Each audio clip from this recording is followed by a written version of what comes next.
Are you searching for the best in online black radio? Then go to blacktalkradionetwork.com, helping you filter through the noise. Real talk, black talk.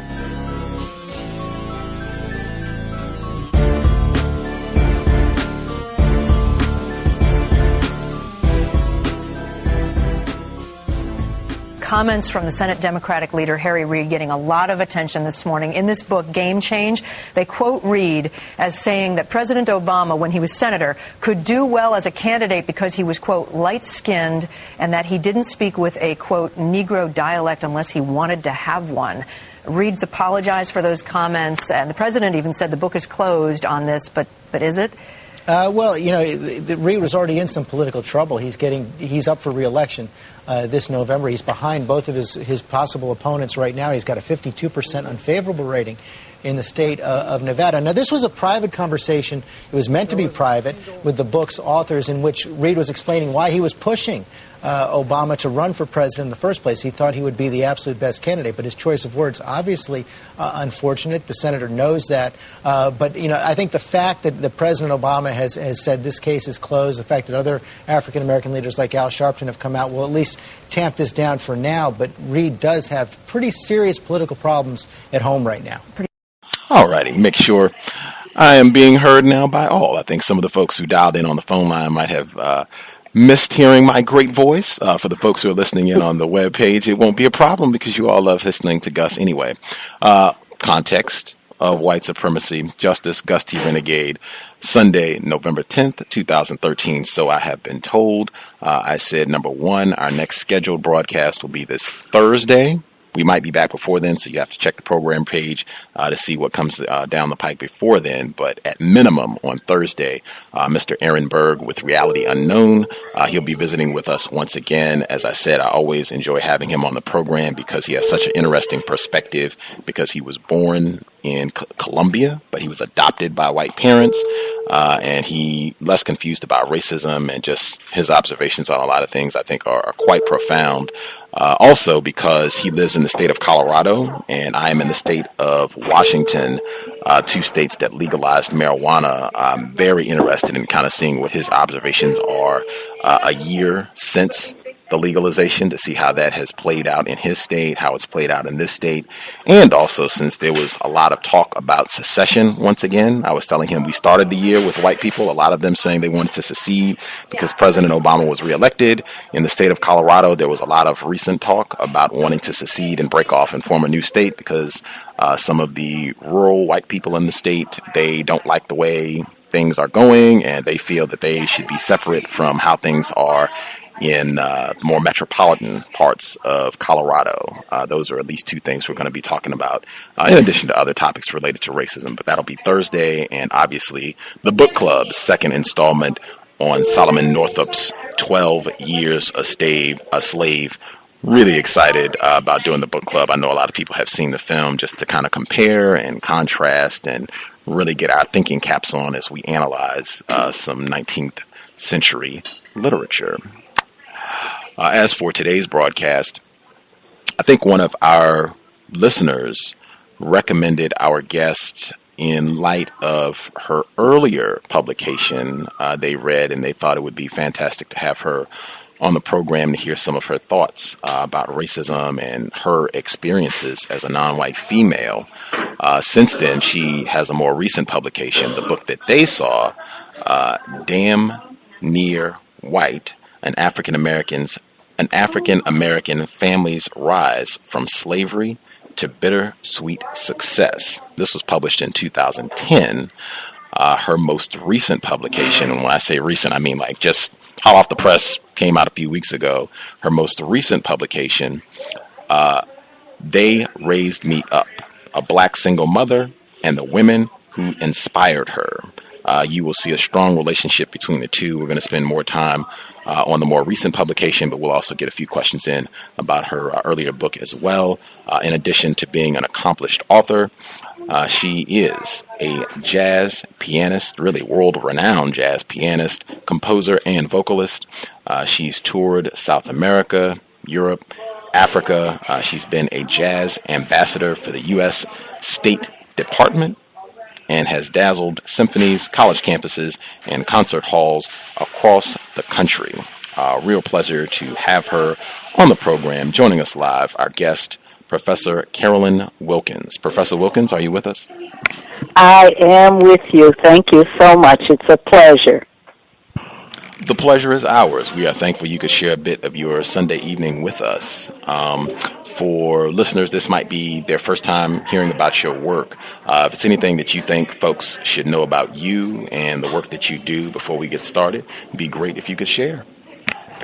Well, I guess the thing that I most want to say about my two books is that it was really the fruit of a long time of wanting to first kind of understand where I came from, how I got the family that I did, what motivated them to do the things they did and behave the way they did, which as a maybe rebellious teenager in the 60s and 70s, some of their behavior was mysterious to me, to say the least, and it was only when I delved into the family background and the ancestors and I started to learn about the struggles that my grandparents and my great-grandparents went to, the things that they had to endure to become the people that they became and to place me in the position that I was in as a college student and so forth. It was only once I really started to research my grandparents that I began to understand both them and a lot more about myself, where I came from and who I really am. Okay, I think some of this will come out more as we talk about the books and what have you, particularly you being a college student in the turbulent 60s and everything that was happening revolving pretty explicitly around racism at that time around the world. Yes. For our listeners, again, who have not seen you, you are a black female, is that correct? Yes, I am an African-American female. My parents are light-skinned African-Americans, but I come from generations of African-Americans. There are no acknowledged white people in my family tree. They may be there, hidden, going back to slavery times, but the people that I come from are proud to call themselves African-American. Right on. We will start off the program. Words, very important, I think, in any dialogue on racism. Your books deal, I think, pretty explicitly with racism.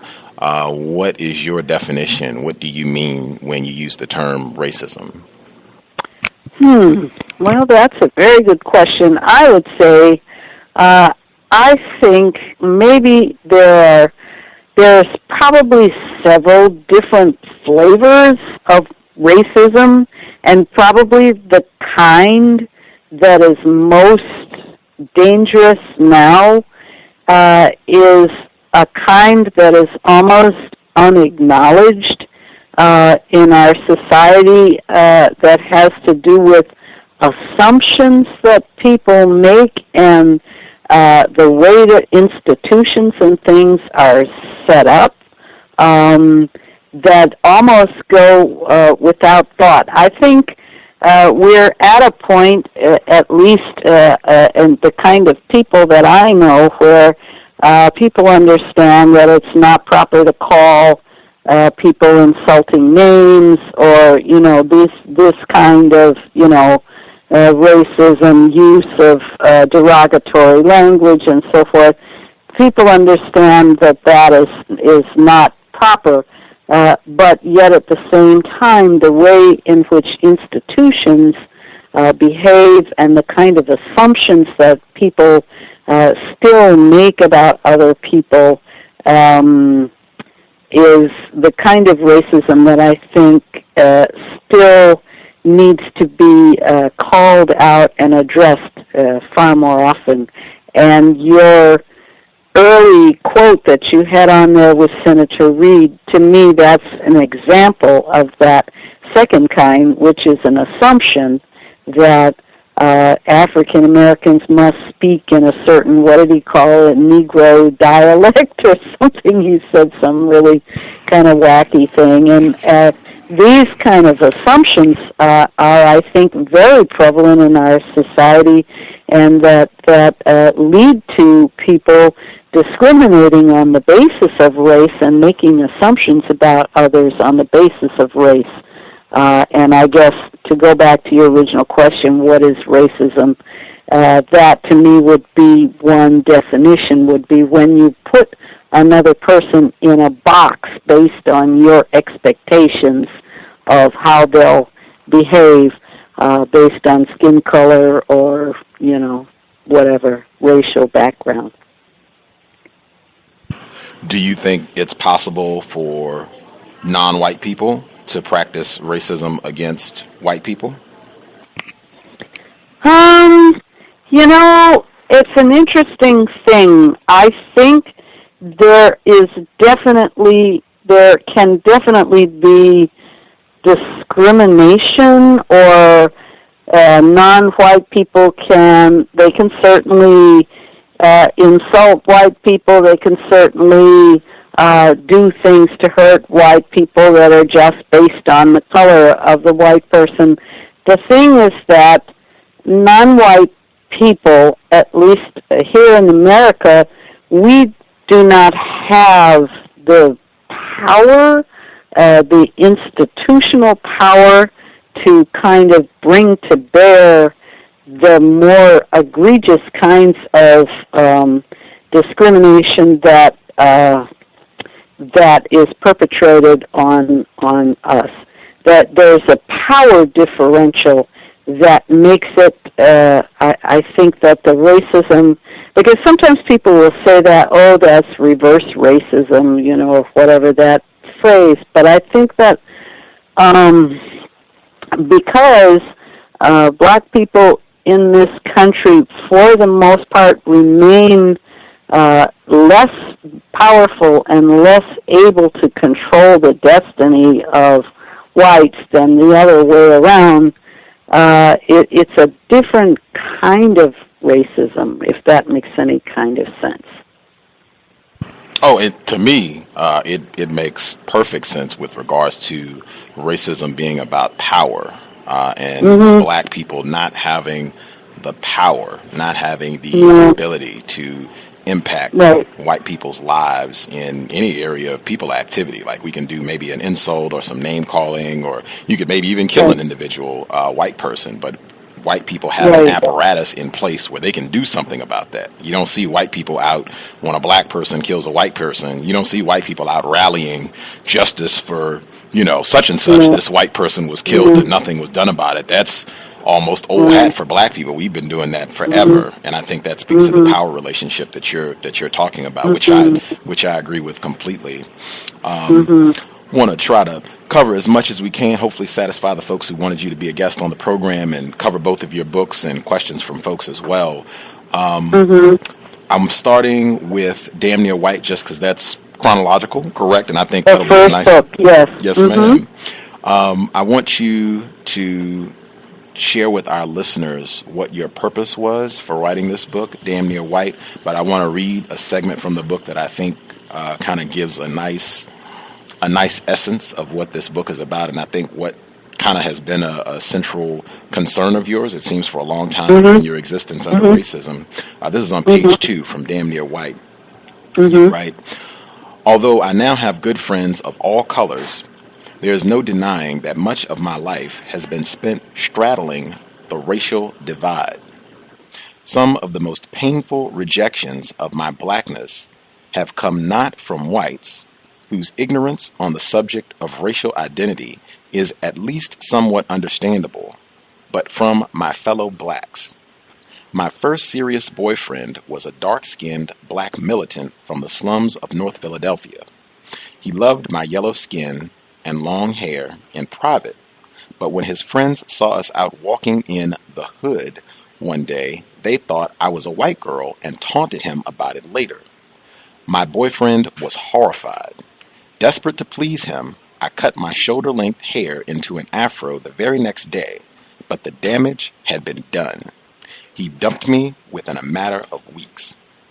As I grew to adulthood, these and other incidents left me scarred and confused. Oh, scared, sorry. Scared and confused, although scarred probably were too. Yep. Who was I really? Where did I truly belong? When I chose to marry a white man, the cloud of racial angst swirling around me thickened. The idea that I could be both proud of my African American roots and in love with someone of another race upset folks on both sides of the color line. Even when they don't know about my interracial marriage, some people refuse to believe I am black.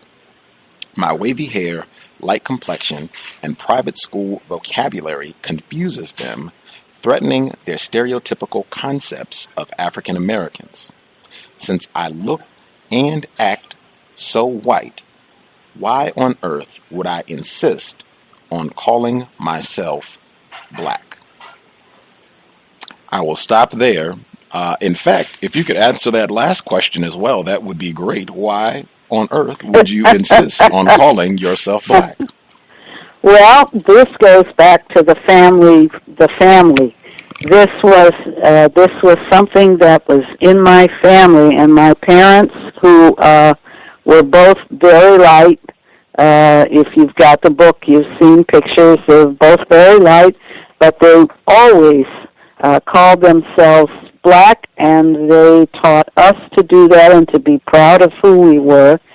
And it was only when these kind of incidents that happened when I was young were things that spurred me to really try to investigate who was I, where did I come from, how did they get so light, what was their story, what really motivated them, what kind of struggles did they have. And it was only through that investigating of that history that really helped me to clarify and to better understand myself.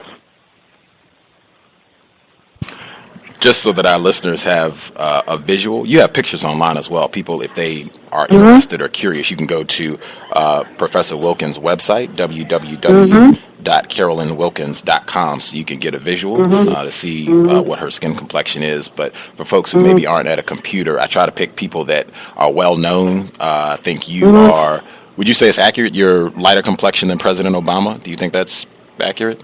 Yeah, maybe slightly. Maybe, yeah, probably, yeah. Okay. I'm trying to think. I mean, Lena Horne is a bit old school for people. Maybe people don't know who she is anymore.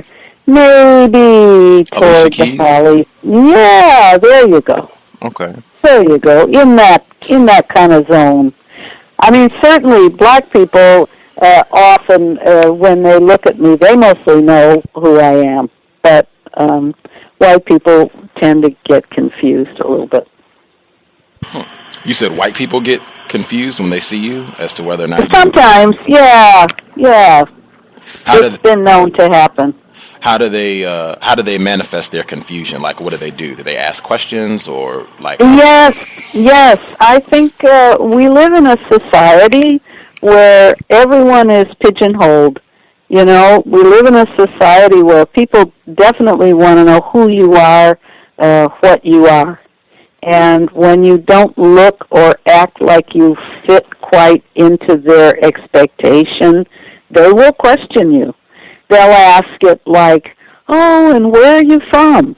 You know, to maybe say, oh, maybe you're a foreigner or from some foreign place. And then so if you say, well, I was born in Chicago. Oh, really? Oh, well, what part of Chicago? Well, you know. So, you know, they need to, people seem to need to have a tag to put on you, to label you, to fit you into their system of categorizing.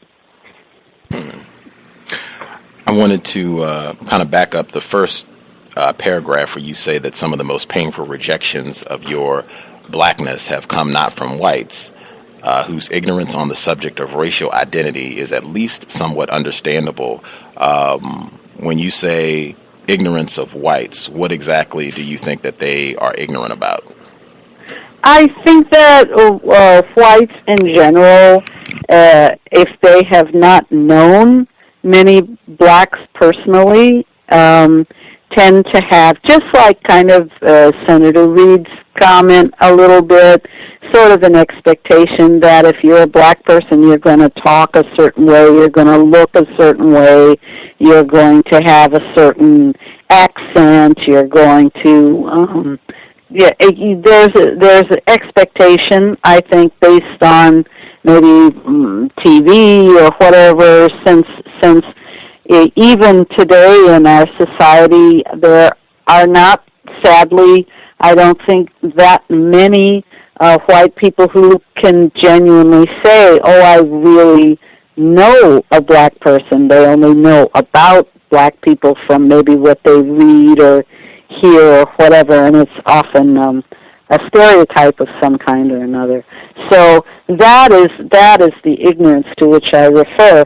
But I would say also that the rejections that I got from black people, and remember, we're talking now in what is almost the misty past of the 60s, was very much about kind of a black power era, and there were people who I think resented lighter people because they felt that, and rightly so, that many lighter people had kind of lorded it over their darker brethren, and now that black power was coming on, there was a little bit of the flipping the script in that.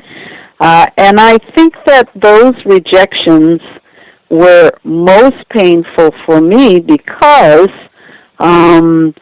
I wanted so much to be accepted as black. I think white people, I almost expected a certain amount of ignorance. But the rejections from blacks, particularly when I was younger, I'm talking about now in my teens, those rejections I found far more painful. I guess because they mattered more. I wanted to, this is something I feel like it's on a regular basis, I give pushback because I think pretty frequently,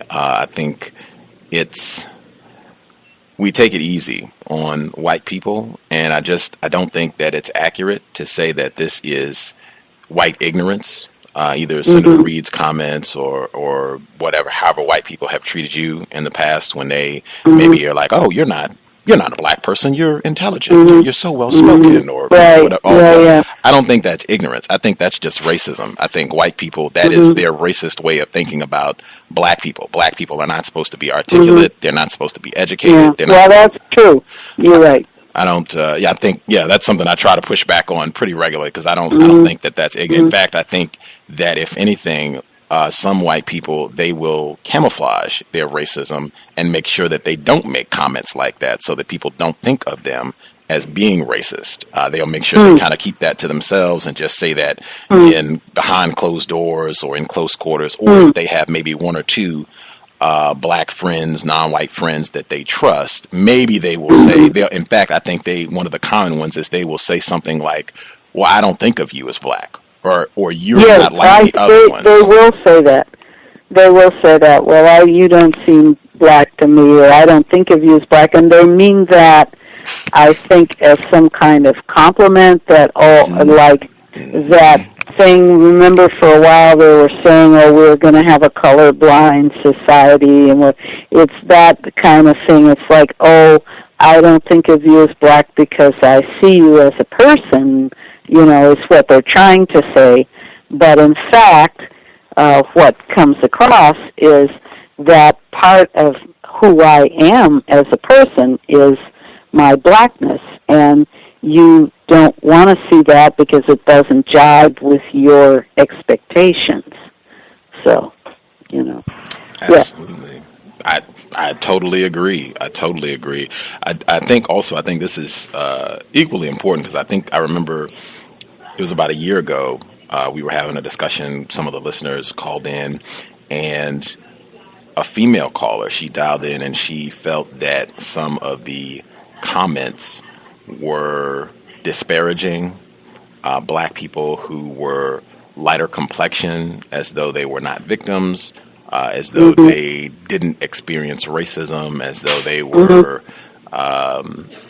not really victims of racism. I think that pretty much accurately sums it up. And I think some of the experiences that you talk about, not being accepted, as you said, wanting to be accepted by other black people and not getting that, I think that is something that kind of gets left. And I think it's still an issue. Like you were saying, this was in the middle of the 60s during Black Power. I think this kind of still crops up pretty regularly, even with some of the comments that I hear when these are non-white people who will say the same thing about President Obama or other non-white people. The people, they're clearly not accepted as white, but because they're lighter complexion, will say, well, these people don't really count. They're not really really victims. Exactly, and so therefore you are kind of betwixt and between, because you're still discriminated against, but you can't even have that feeling of, like, being seen for what it is. So this was a lot of what I think was driving me to write, especially the first book, because I wanted to go back and explore the history of my family and explore, and as I'm sure we're getting to shortly, the fact that my grandfather was the first black Assistant Secretary of Labor in 1953, I believe. 56, sorry.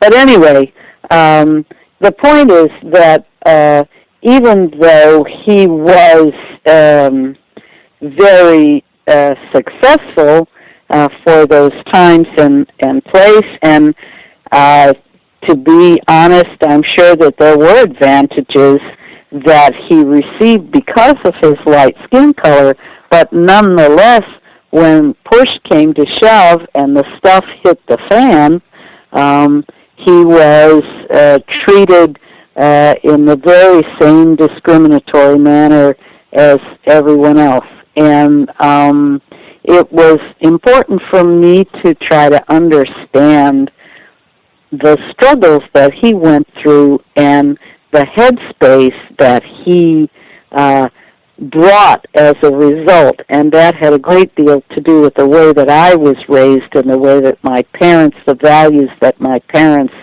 instilled, etc. So that all has to do with why the book came about in the first place. Speaking of your grandfather, did you ever find out why he abruptly resigned his post? I think he had been there for 3 years. Yes, I can't say categorically, but I think I have a pretty good idea, and I do talk about that in the book. It was the mystery that kind of drove me to do a lot of research, and as you know, that's mostly what Damn Near White is about his life. And I think in the end that it was a very difficult situation being a, quote, black first.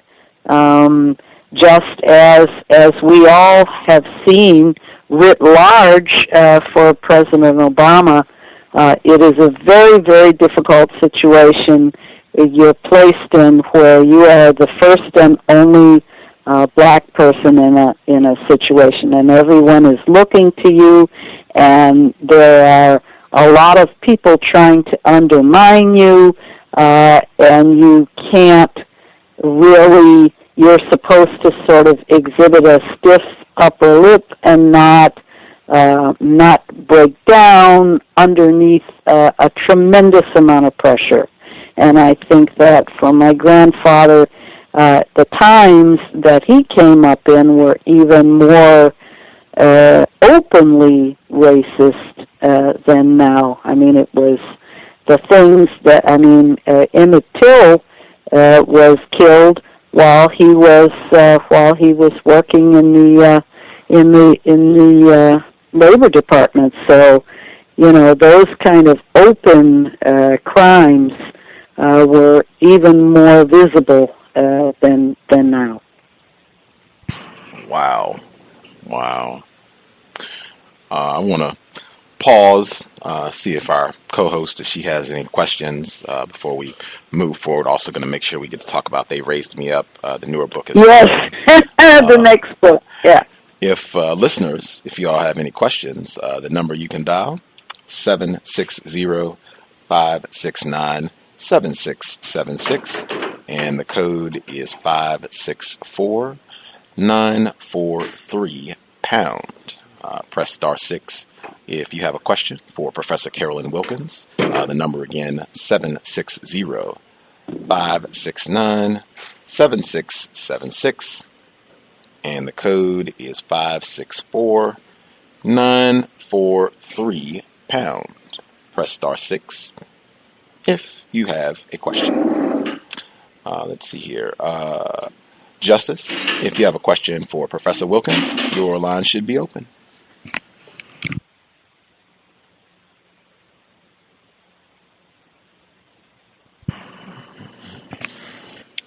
You might have hit your mute button. Justice, you with us? Oh, looks like she dropped out. I'll give her a moment, see if she chimes back in on her other line. I'll get a question in as we wait to see her dial back in. The newer book, They Raised Me Up, this came out in 2013, and as I said, I think there's a pretty common thread in both of the books with you not only doing a lot. In fact, both of the books kind of remind me of Isabel Wilkins' The Warmth of Other Suns. Yes, on a very much smaller scale. Right, it's not exactly what I was thinking. Like, we just spent, seems like forever, July to November, doing the book study session and reading the book and going through it, and it was such a monumental text, so much information and so thoroughly researched. Fantastic book. I love that book. Amazing. I think she spent 15 years writing it. Yes. It's quite an amazing book. 1,200 interviews. 1,200 more. She said she stopped counting at 1,200 in putting the project together. I have immense respect for the scholarship that she put into the book. Amazing. I felt, as you said, yours, I feel like is pretty much a smaller version of that and just focused more on your family, but also doing the same thing that she did, where she's giving you these great narratives of these people and these characters, but also weaving in a lot of the actual history that was coinciding with these people's existence, things that were happening in the larger national narrative and even global narrative that were around racism, political things, things Black people were doing to try to organize. Can you kind of give us what was your purpose for writing They Raised Me Up, a Black single mother and the women who inspired her? Yes, and it is a common thread, which was that I, in writing Damn Near White, I focused on my father's family, and it's a sort of male story of achievement, professional achievement, or struggles in the professional arena, and the discrimination that Black men faced in trying to, no matter how bright, no matter how talented, etc., particularly in those times that I'm writing about, the 1940s and the 1950s, there was a definite cap on the level of professional achievement that you could achieve. But in They Raised Me Up, I decided instead to write the complementary story, which is the women's story. This is the story of the women, my mother, her mother, her grandmother, her great-grandmother, and my own story as a mother, trying to raise my daughter as a single mother in Boston when I first moved here in 1986. And I sort of weave together two stories, one which is my own struggle to make it as a musician, as a single mother and living in Boston, and then in between that story, I tell the story of my mother, my grandmother, and the women ancestors in my family, as well as two other women who were not related to me, but who were inspirational in terms of being role models for what a black woman could do as a pianist, because there was a time when I had wanted to be a concert pianist. So these two women were concert pianists in the 1940s in Harlem, and so I tell their story as well. Were you in Boston when the infamous Charles Stewart case took place? Oh, yes. Oh, yes. Oh, yes. I think that might have been 1987 or 88 or something. I had just moved. I hadn't lived here that long, but yes. And definitely Boston, as you may know, certainly had a vibe. When I first moved here, there were parts of Boston that, you were told, well, these aren't really good parts of Boston to go for a black person. Don't be in this area, especially at night or whatever, if you get lost, don't get out of the car, stuff like that. So Boston, especially when I first moved here, and certainly before I moved here in the 70s and stuff, there was a very bitter busing situation, and there was a lot of hostility in Boston and a lot of racial hostility. But by the time I was living there in 86, mostly where I was, it was not so flagrant and so open. And in the community of jazz musicians and people that I associated with, there was not a lot of flagrant racial hostility. Right on. Wow. I think that's the second time we've had a Boston guest on the program, and they have etched memories of what that time period was like in Boston. I think even a lot of black people who didn't reside in the Massachusetts area have pretty etched memories of what was going down with all that. I think Justice should be back with us. We'll try again. Justice, do you have some questions for Professor Wilkins? Your line should be open.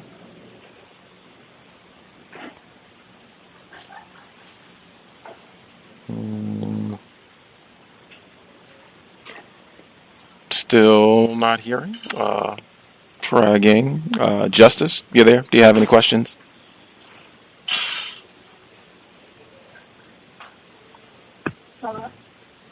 You're very low. I don't know if you are far from the microphone or...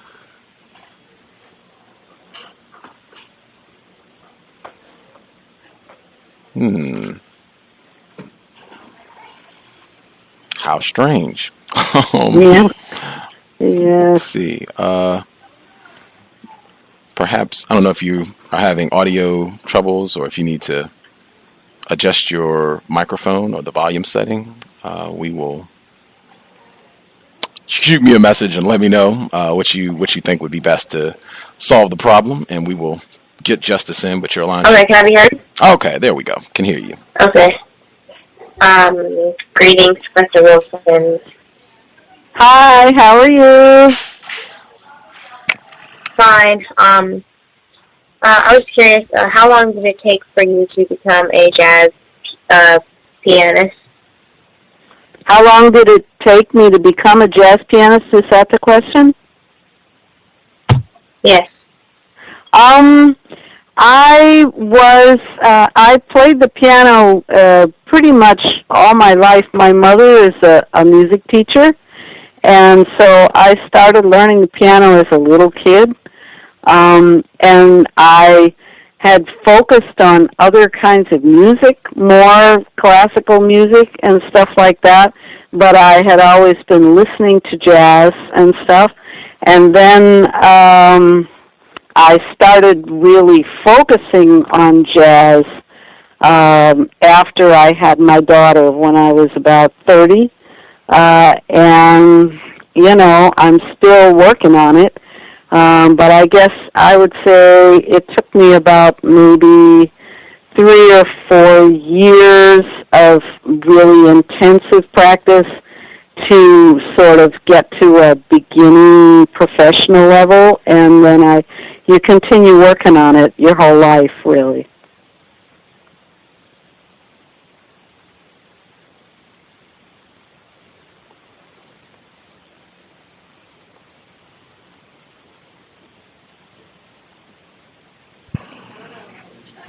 Are you still with us, Justice? I would probably still be for you. I did too. Not hearing you. Not hearing you. Don't know if you hit your mute button in between or...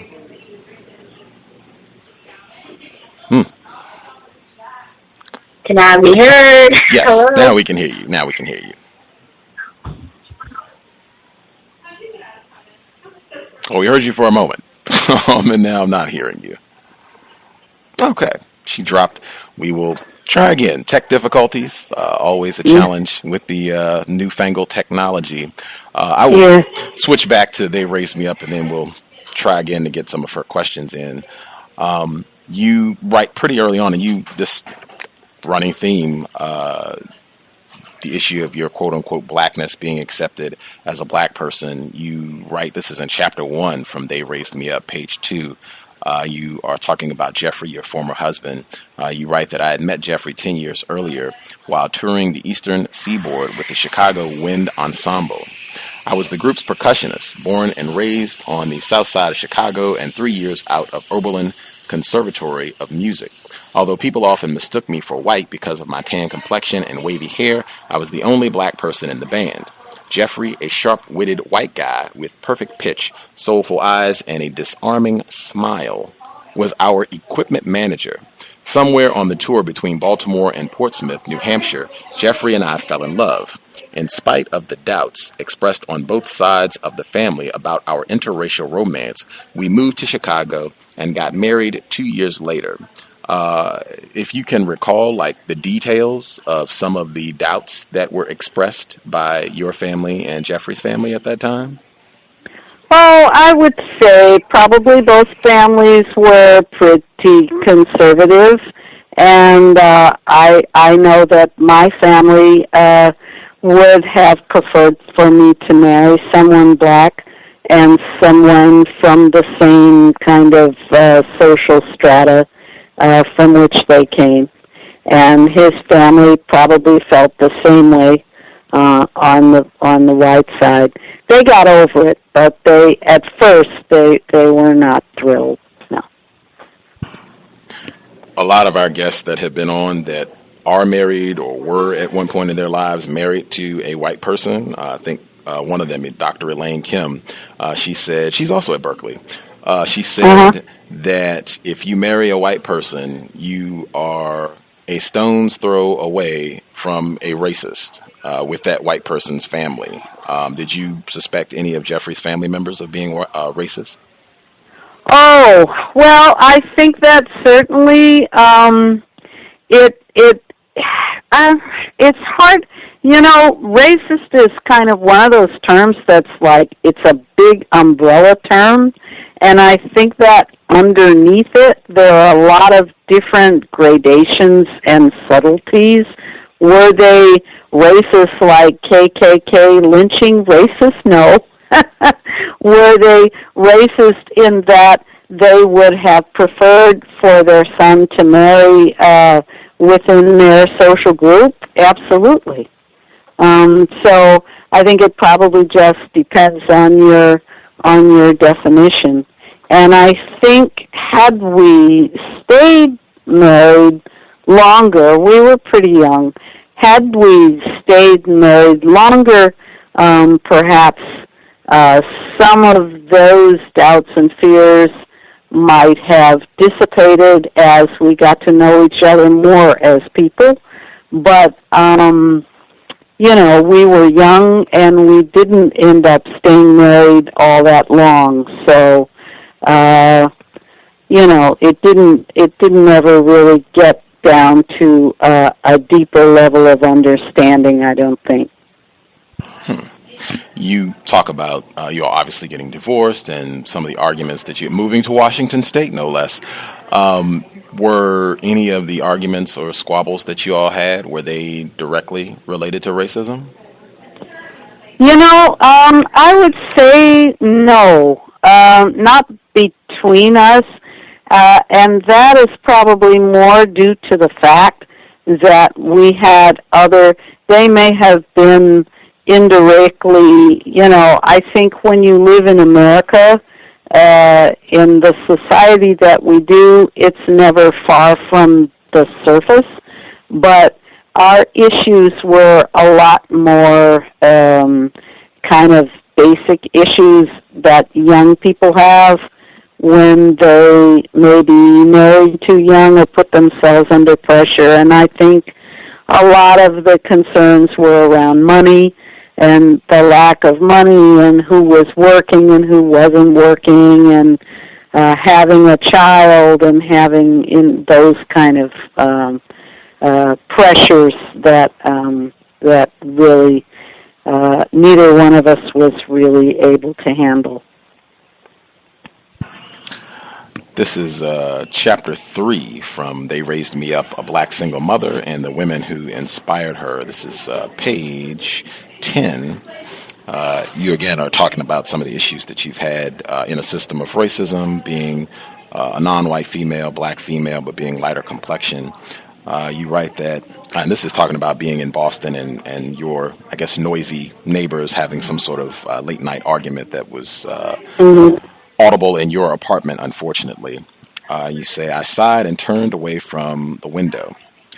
After you had called the police, to make sure I clue the listeners in, you decided to go ahead and call the police because it sounded like this was domestic abuse was perhaps taking place. So you went ahead and called the police. They arrested this black male. I sighed and turned away from the window. Another black man on his way to the jail, and at least in part because of me. I wasn't blind to the fact that my neighbor's encounter with the justice system was more likely to result in jail time than if he had been white. Was I wrong to call the man down on a fellow African American? Hakeem Jackson, the very first love of my life, would have thought so. After relieving me of my virginity, Hakeem broke up with me in the cafeteria in front of a table full of black students. You think you some kind of white girl, he told me, but you're just an Oreo, black on the outside, white on the inside. The gut-twisting shame I felt stayed with me for years. I felt self-conscious about my light skin and private school vocabulary when I met new black people. If I had a darker complexion and came from the hood, would I have called the police tonight? Did calling the cops make me a race traitor? Wasn't I a woman as well? What would my grandmother, Alberta, have done in my situation? Would she have stood idly by while another woman was being abused? I will stop here. The issue, I guess, of being accepted as a black person still running rampant. I guess, number one, would you do anything different? You called the police. This black male went to jail for abusing another female, I presume a non-white female. Would you do anything different? No. It was definitely the right thing to do. It was definitely the right thing to do because whatever was going on was spinning out of control, and it had been going on all night. And I don't, who knows what could have happened. Right on. I definitely do not think that constitutes being a quote-unquote race traitor to stand idly by and let a black male pound on a black female or even another black male or anybody. I don't think anybody constitutes being a race traitor at all. Doing the correct thing. You go on to write, this is a diary entry that you're writing about the whole issue where you say that The whole issue of race is one painful quagmire, no matter who you are. If you are black like me, the issue of prejudice is never far from your mind. When you say the whole issue of race is painful for everyone, no matter who you are, do you think the issue of race is painful for white people? I would say that is one of the big differences between being black and being white in America, is that whites are not forced to have to think about it all the time. I think most black people think about it all the time, or it impacts you all the time. However, that said, I think at least among thinking white people, if you do get into a conversation about race with them, it is painful, and they do experience pain. It not, you know what I'm saying? We're not talking, KKK kind of white people, but liberal white people or whatever, thinking white people who are concerned and who do. I think it is painful and it's awkward, and it is one of the most loaded subjects I think that we as Americans have in our society, because it is very often people don't even talk about it. It's so loaded and so difficult, and people are just like, well, I just won't talk about it with a person of another race. I'm just not going to bring it up. That's because I hear that regular. I think that's a sentiment. It might not be worded the same, but that I hear on a pretty regular basis from a lot of people, white people and non-white people. I think for white people, talking about racism is akin to being caught with your hand in the cookie jar. I think it's like a rapist does not want to talk about the people he has raped. I think a pedophile does not want to talk about the children that he has molested. I think for white people, I don't think it's painful in a sense for like when Sabrina Fulton, Trayvon Martin's mother, when she has to go out and talk about that is painful. I don't think white people have that sort of experience talking about rape. I think if anything, it's, oh man, I have to now be confronted with what I and we have done collectively to non-white people, and the guilt and responsibility we have for collectively terrorizing black people, non-white people worldwide for centuries. I think it's, if anything, I would say it's maybe guilt. Maybe some guilt with being, now I have been outed. Now I have to sit here and talk about what I've done. And I don't think anybody, I would say it's very different. I don't think white people have any sense of pain in the sense that the victims do from being traumatized by all this. I think it's very different for them, their experience in talking about all this. I think it's just being caught with their hand in the cookie jar. That's been my experience from talking with white people. If that, even a lot of the white people, they are very comfortable. I've had a lot of even Jane Elliott, she's an admitted racist.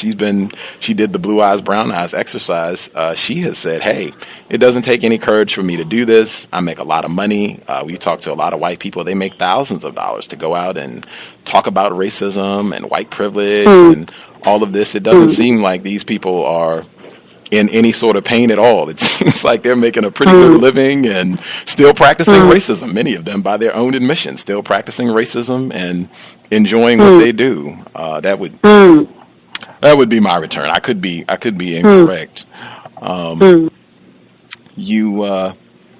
In the same book, They Raised Me Up. In fact, you give a lot of great, this is why I say it reminded me so much of Isabel Wilkerson's The Warmth of Other Suns. And that's another one, another exhibit I've seen where a lot of white people have read that book and loved it. They didn't have any pain or trauma about reading it at all. And I thought, this book is really depressing. If you're a black person and it's just one trauma after another. But it was heavy, Extremely. But your text, you also have a lot of great contextual information to kind of give some of the history that was going on around your different generations of your family leading up to you and your daughter Sarah. I thought this was phenomenal. You were talking about, this is, I guess it would be your great grandfather. Make sure I'm tracking the lineage correctly. Richard King. This would be your great grandfather. Yes. I'm not sure. Yes. So you write. This is on page 20, bottom of 23. I'm going to read a little bit from 23 to 24. Talking about your migration of your family, Isabel Wilkerson. The one piece of information the mining agents did not share was that at the very moment, Kansas coal operators were engaged in a bitter battle with United Mine Workers Union. Any black miner who moved to Kansas to work in the mines would not only leave their friends and family behind, they would also walk into a war zone. The Kansas mining companies kept their black miners in stockades ringed by walls 8 feet tall and patrolled by armed guards. Despite these precautions, incidents of anti-black violence swept throughout the region. 6 miles north of Ware, the paradise for colored people, white snipers set up a camp outside the stockade in Fleming and shot any black men who came within range. In Scammon, 5 miles to the southwest, the black community buzzed with rumor that 18 African Americans had been pulled off a streetcar and killed by angry whites. In the town of Yale, 20 miles to the northeast, white strikers announced their arrival with a drum and bugle corps before opening fire on the black encampment there. As the strike raged on, Lily remained in Birmingham. She and her sister Julia were blissfully unaware of the situation in Ware as they listened to the mining company agents make their pitch. In the summer of 1899, the following flyer was tacked up around the neighborhood. Wanted 200 coal miners to go to Ware City, Kansas.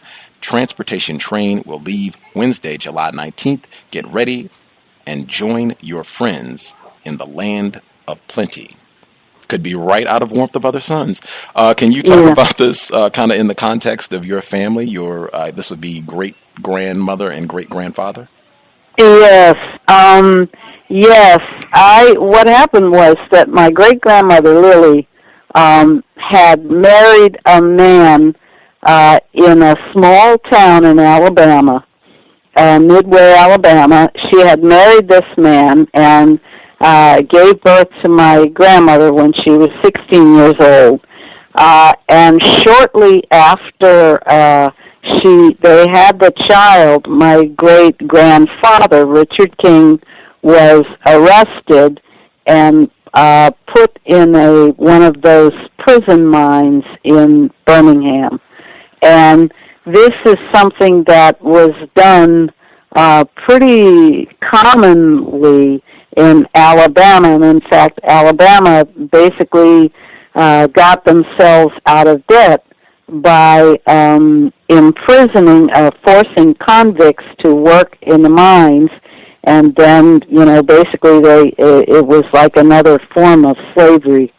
And so anyway, my great-grandfather, Richard King, was in one of these mines, and as a result, he and my great-grandmother just kind of fell apart. The marriage completely fell apart. And my great-grandmother, her sister, meanwhile, had met a man who was one of these black miners that was being recruited to go to Kansas. There was a big coal strike going on, and the miners out in Kansas were on strike. And so the coal operators came from Kansas to Alabama, which is about, I guess, maybe 500 miles away.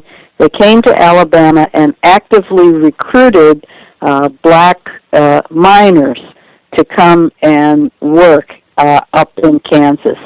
And so my great-grandmother's sister married a guy who was a miner up there. And so my great-grandmother went along. And when she got out there in Kansas, she, too, met a black miner, and they began to live together. And that's how my grandmother grew up in Kansas. But the environment was very difficult because these black miners that were coming from Alabama to Kansas found themselves in the middle of a very hotly contested, almost like a war zone between the coal operators on the one hand and the United Mine Workers. But in the end, the strike was settled, and in the end, the United Mine Workers actually was one of the few unions of the time to actually try to reach out to black workers, and one of the ways in which the miners were able to win the strike was that they were able to recruit several of the African Americans who were coming up from Alabama. They got them to join the union, and as a result, the working conditions were improved, and the strike was ended. And so, long story short, my grandmother left Alabama and moved to this mining town in Kansas, where she lived until she was ready to go into high school. So this was around 1905. Not only, I think that section could have fit seamlessly within Warmth of Other Suns, I think that also could have fit easily in Douglas Blackman's Slavery by Another Name. Absolutely. About and I drew quite a bit. I quote quite a bit from his book, and there's another book by another historian. I think her name is Curtin, and she also had a book about that. The convict labor situation, because those things, there were things going on. I guess this was one of the things that I really learned was, and this goes back to when you had asked me at first, why did I write the book? There were just so many things that are not maybe as well known today as maybe they should be. Adversities that our ancestors, my ancestors, had to deal with, they had to contend with, just to survive. And it's a pretty amazing story. I came away with a great deal of newfound respect for my grandmother and my great-grandmother, their strength in dealing with these things. Absolutely. Importance of talking about racism. I said that over and over while reading Warmth of Other Suns and your text as well. I think that effort to talk about what our family has experienced, what we've gone through under this system of terrorism against black people, which I think that's what racism is. It's critically important to share that information.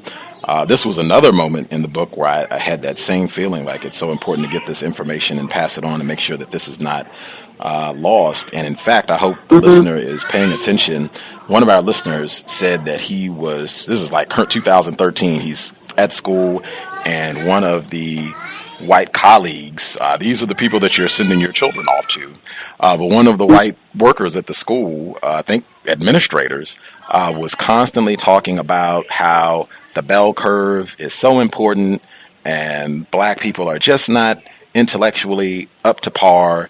And it's a shame, but that's just what it is. And we don't know if anything can be done about this because black people are just not that sharp. And he said, what would you recommend to combat this? And I gave him some information, some material. I think this passage right here would be phenomenal rebuke to that. This is chapter 10, page 40 of your book, where you're talking about Margaret Barber. You write that Barber Memorial Seminary was founded in 1896 by Margaret Barber to bring the knowledge gathered in the best colleges in the country and make it possible for the colored girls who come up from the lower grade schools to obtain firsthand an insight into what is moving in the hearts and minds of the best intellectual centers in the country. The school was dedicated to the memory of Margaret's late husband, Phineas Barber, a wealthy Pennsylvania mill owner and ardent abolitionist. When Margaret decided to build her school, she sent her brother on a trip down south to determine the best possible location for her project. Given the Barber family's idealism, it is easy to see why Anniston, Alabama was chosen as the site for the new school. Unlike most cities, Anniston had been designed as a capitalist utopia, a model city for the New South. Its streets, houses, schools, and churches were carefully planned out by its founders, the iron ore magnates Samuel Noble and Daniel Tyler, who also handpicked the town's residents. On November 7, 1896, Barber Memorial Seminary held its opening ceremonies. The new building was magnificent, a large four-story colonial-style structure with an imposing brick stairway, graceful white columns, and a spacious front porch. Set high on a hill overlooking Anniston, Barber Seminary was only a short walk from the streetcar, yet far enough from the noise and distractions of the city to create a peaceful environment for the city's 54 African-American pupils. 6 months later, Barber Memorial Seminary was burned to the ground. Undeterred, Margaret Barber had the building rebuilt, recreating its original structure down to the last detail at a cost of nearly $50,000. Barber Memorial Seminary officially reopened in February 1898. On November 7th, 1921, on the 25th anniversary of its founding and shortly after an aggressive campaign had begun to promote a bigger, better Barber, the school was again destroyed by fire. The fact that Barber Seminary's second fire occurred on the school's 25th anniversary seems particularly suspicious. Yet I could find nothing in the local papers to indicate there had been an official investigation into either of the fires, white terrorism. Margaret Barber was nothing if not determined. Once again, she had the school rebuilt, this time adding a self-contained water system and a new wing that could accommodate 20 additional students. Barber Memorial Seminary continued to operate in Anniston until 1930, when the school moved to Concord, North Carolina, to become part of Scotia College. Reading about Margaret Barber and her stubborn determination to provide quality education for young African-American women put my own educational background in perspective. My parents were fanatic about giving their children the best education possible. When they discovered that my local elementary school had students attending in 3 separate shifts to alleviate overcrowding, my parents sent me to an experimental private school run by the University of Chicago. With that kind of background, it was easier for me to do well in college. I will stop there. You actually, one of your I think grandmother, she attended Margaret Barber's school. Is that Yes. My grandmother, that's where she went to high school, yes. And the significance, as I said, the struggles that black people have had in this area of the world with regards to education that are ongoing, if you are paying attention to the news at all levels, all the way up through the collegiate level. Why is it important that this type of information is not just erased from the history books and, this happened, a century ago. Who cares? Let's just move on and forget this. Why is it important that this is salvaged?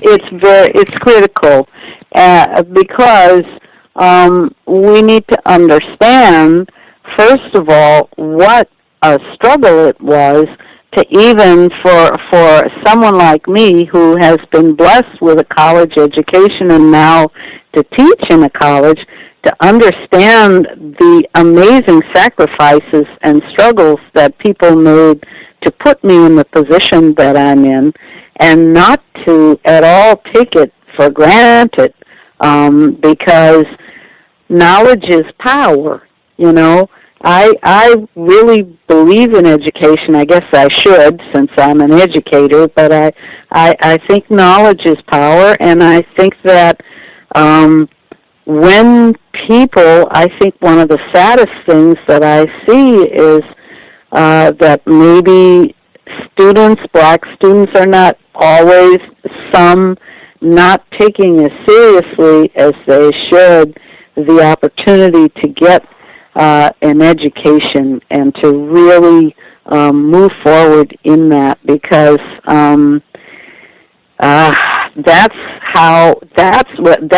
it was all an effort to keep people down and keep people from moving forward. They literally burned the school. And it wasn't just Barber College. This happened all over the country. After Reconstruction, various churches sent students and teachers into the South to try to educate the newly freed slaves, because, of course, remember, it was a crime to read. When you were a slave, it was a crime to read or to teach someone to read. You could be severely punished for that. And all along has been an effort to keep people in ignorance. And so this, the struggle of my grandmother to go to school, and the reason why she ended up going to Barber College, by the way, was because in her own town, as in many towns in that era, the schools were segregated. Black students couldn't even go to high school. They weren't admitted. They couldn't go to the public school in the town and that's why they had these little private schools set up. This one, Barber College, was funded by the Presbyterian Church and by this wealthy woman from Pennsylvania, Margaret Barber. And there were little schools like that all over the country where, very few African Americans were able to get an education beyond, 8th grade. But it wasn't a given that you would just automatically go to high school. So how sad it is now if people don't really try to make the most of every possible opportunity to get educated. So that's why I wrote about that. Right on. Barber Scotia College, still in operation today. Yes, it is. Yes, it is, in North Carolina. Absolutely. HBCU. I didn't even know that. Learned quite a bit. I will double check again, see if Justice, if her line is working correctly, and pick up some of the listeners who dialed in as well and emailed questions. If you have a question you would like to ask Professor Carolyn Wilkins, the number is 760-569-7676, and the code is 564943#. Press *6 if you have a question. Justice, your line should be open. We'll try again. If you have some questions, please proceed.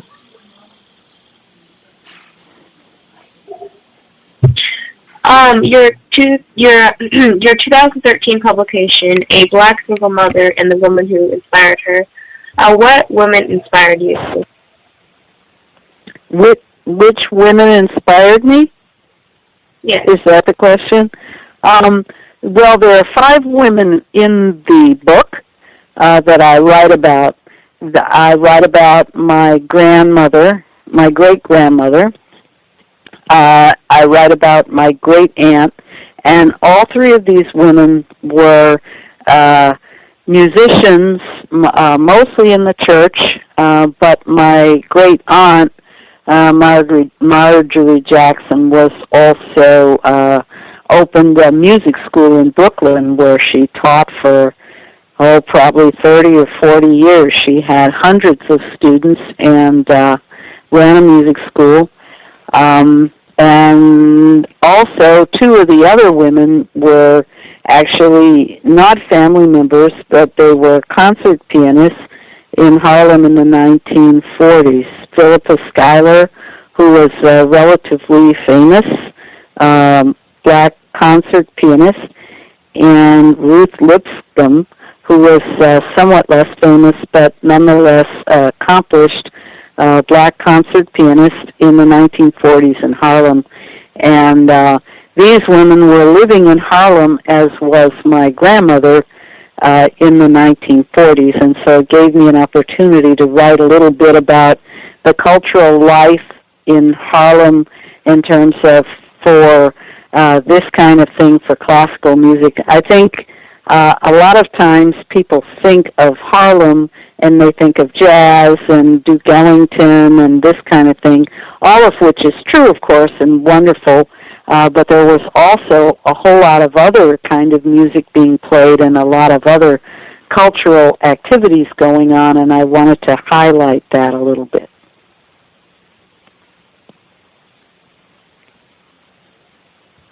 Okay.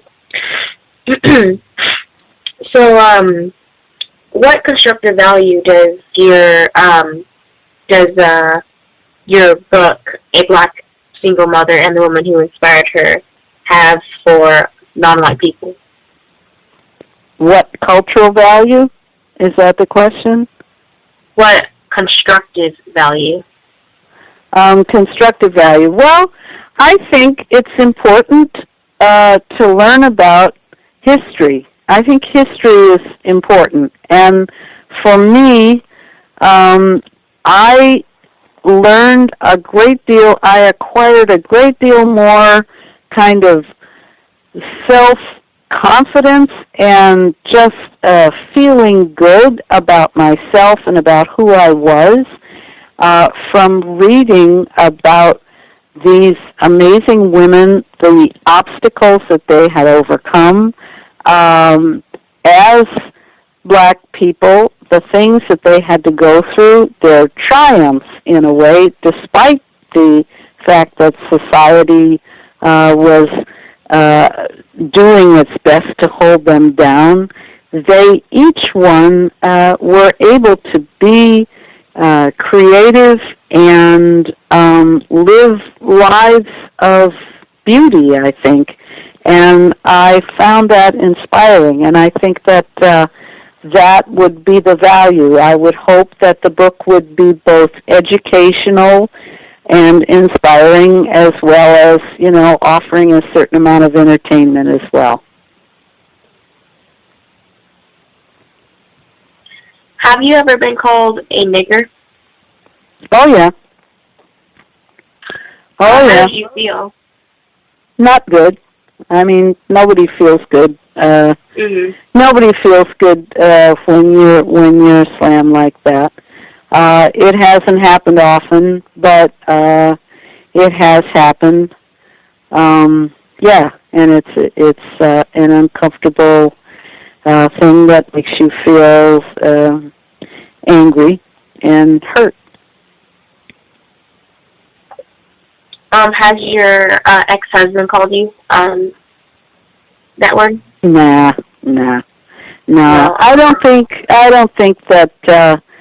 I don't think race was really the primary factor in our breakup. As I explained earlier, I think it had a lot more to do with money and the things that couples fight about in general, and having a young baby that neither one of us was really very well prepared to be the parent of just yet.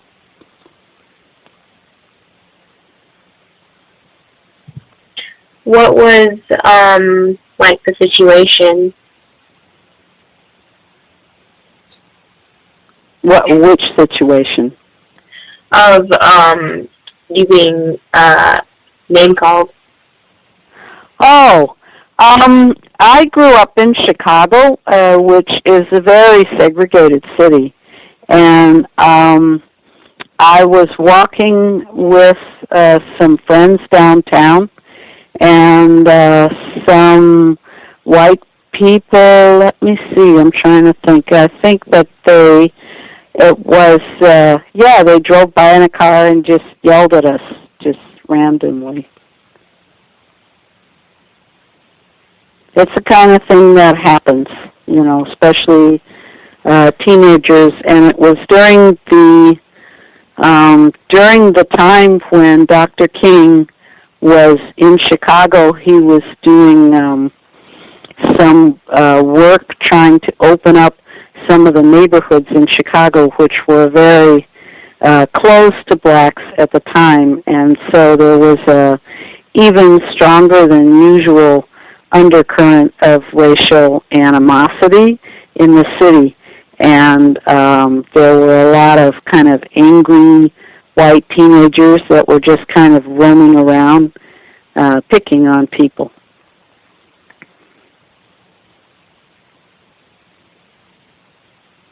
How old is your daughter? My daughter's 31. Okay. Do or did you inform your child about racism? Oh, sure, I have to, because it's part of living, and the part of the kinds of things that she's going to have to struggle with.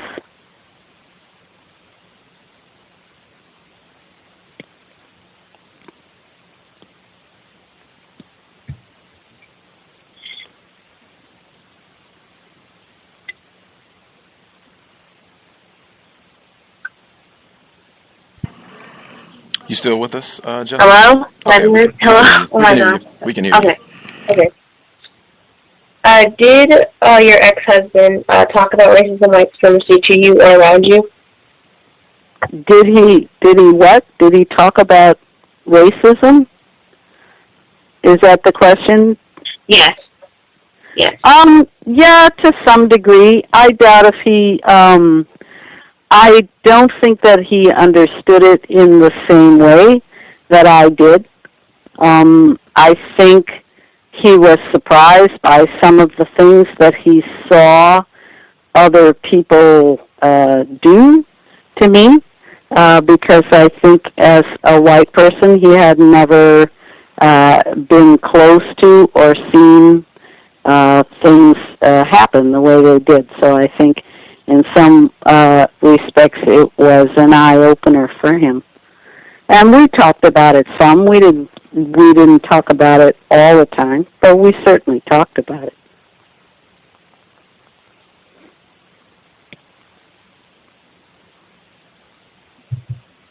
What were some of the things that were discussed in those conversations? Well, you have to realize this is all we're talking about going back 35 years. And I write about some of this in the book, but as at the time I was a classical percussionist, and the environment, especially in the world of classical music, was very prejudiced, and there were very few African Americans who were doing it. And so playing in a band, it was like a wind ensemble, that kind of environment, there were a lot of assumptions being made about, black people can't do this, or black people only can play certain kind of music, and a lot of sort of prejudiced ideas. And I think that for my husband at the time, it was an awakening for him to see how much resistance there was to the idea of a black, and especially a black woman, entering that world and having a professional role in it.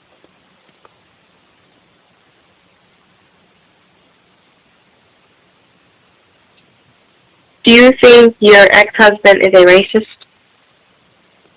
Oh, goodness. I don't know. I think that, as I've said before, that's a very broad umbrella kind of term, and I don't see much purpose in putting a kind of a label, because I think that things between us were far more complex than that.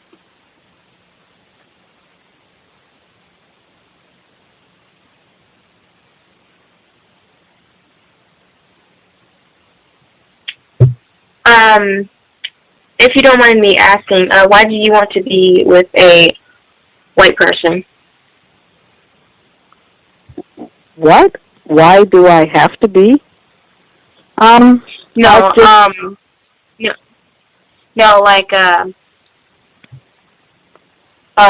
did you want to be with a white person? He was the person I fell in love with. Sometimes that's just the way it happens. We had a lot in common. We had a lot of things that we shared. We were, it just fell that way. There were a lot of really good parts about him that transcended race.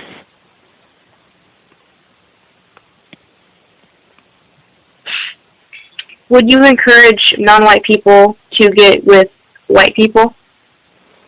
I think it's a very personal and individual thing. I wouldn't encourage anybody to do anything. I think those are the decision that only you can make, and it's not a blanket decision or a one-size-fits-all. I think it depends on the individual.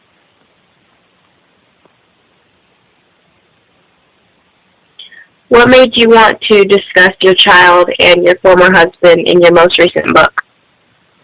I thought it was important to explain why it was that I came to Boston and why I was now a single mother, and my journey as a mother, young mother with a young child, parallels to some degree my great-grandmother's journey as a single mother with a young child.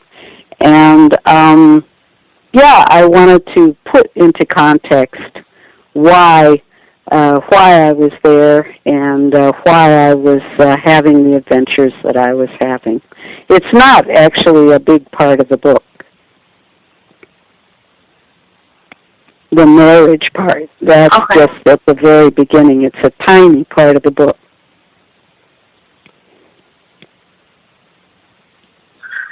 Thank you for answering my questions, Professor Wilkins. That will be all for now. Mm-hmm. Go right ahead. See, we will catch some of the folks who wrote questions in and some of the callers as well. One of the early questions we got was, can you ask Professor Wilkins, what is the difference, in your words, between KKK, Tea Party members, and so-called white liberals? What is the difference? Between KKK, Tea Party members, and so-called white liberals. Gosh, well, I guess it's the degree of sort of overt expression of hostility towards people of color. Degree of overt hostility expressed towards people of color. People of color. Non-whites. All right. Hope that answers the question. For our listener, you can email, let me know if that clears things up for you. 1804, have you had a question for Professor Wilkins? Your line should be open. Yes, good evening. I have a question or two.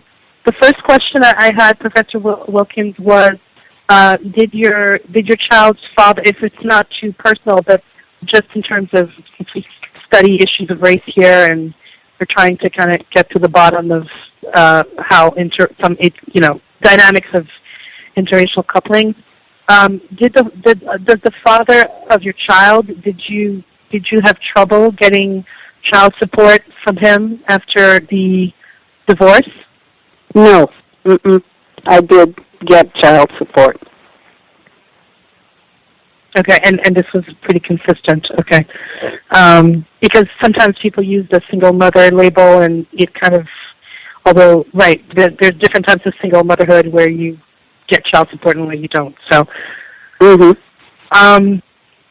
the beginning, you talked about different forms of racism, and I think you mentioned that one of them was institutional racism. How do you define institutional racism?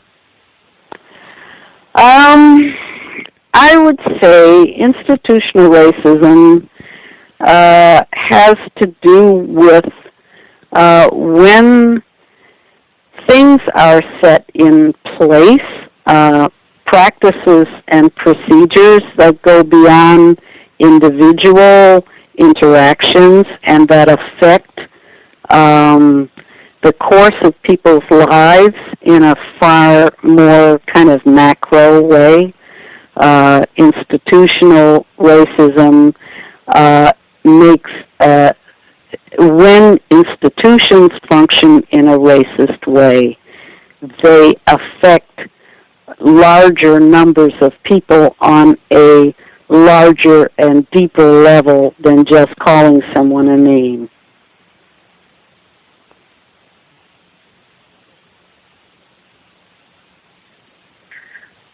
And are there people who, when those processes are put in place? Well, first of all, who puts those processes in place? Well, obviously the simple answer is that people put those processes in place. Structures. Does it tend to be black? Does it tend to be black? Well, no. White people put those structures in place. because they are the dominant party, the dominant power in this culture, in this country. So the institutions that are set up in such a way that they tend to perpetuate the superior position or the privileges that white people already have. They tend to perpetuate those. Hello? I'm sorry to interrupt. No, I was done. Okay, and this is my last question. So to the degree that these institutional to the degree that these policies put forth by white people that have a broad impact, to the degree that white liberals are often among the people who both institute these policies and also execute them, would you think that could we agree that maybe white liberals are quite a bit dangerous and maybe even sometimes more dangerous than those racists who do things like calling black people names? I think that there's certainly danger to be found on all sides, and that once you start talking in sort of broad terms, it's very difficult to really be very clear. It's certainly true that there are many people who claim to be liberal and who support things that ultimately end up being oppressive. That I think we can certainly agree.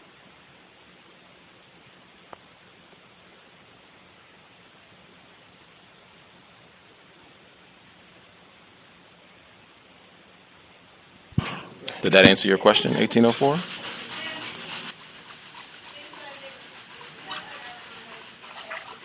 Not sure. Maybe she hit her mute button. Sorry. Yes, I did. Sorry. I've been saying thank you and not realizing I was on mute. Thank you. Right on. Yes, my questions are answered. Groovy. Other folks, do not wait till the last minute. If you have a question for Professor Wilkins, get your hands up. Give out the number one more time, 760-569-7676. And the code is 564-943#. Press star 6 if you have a question. Please do not wait till the last minute. I think one of Justice's questions she asked about different people, females who have inspired you, and you said that some of them obviously have been your mom, grandmother, great-grandmother, who you write about in detail in the book, but also other females who are not necessarily family members. You talk about, you already mentioned Philippa Schuyler. Am I saying her name correctly? Mm-hmm. Is it Schuyler? Okay. Yes. Mm-hmm.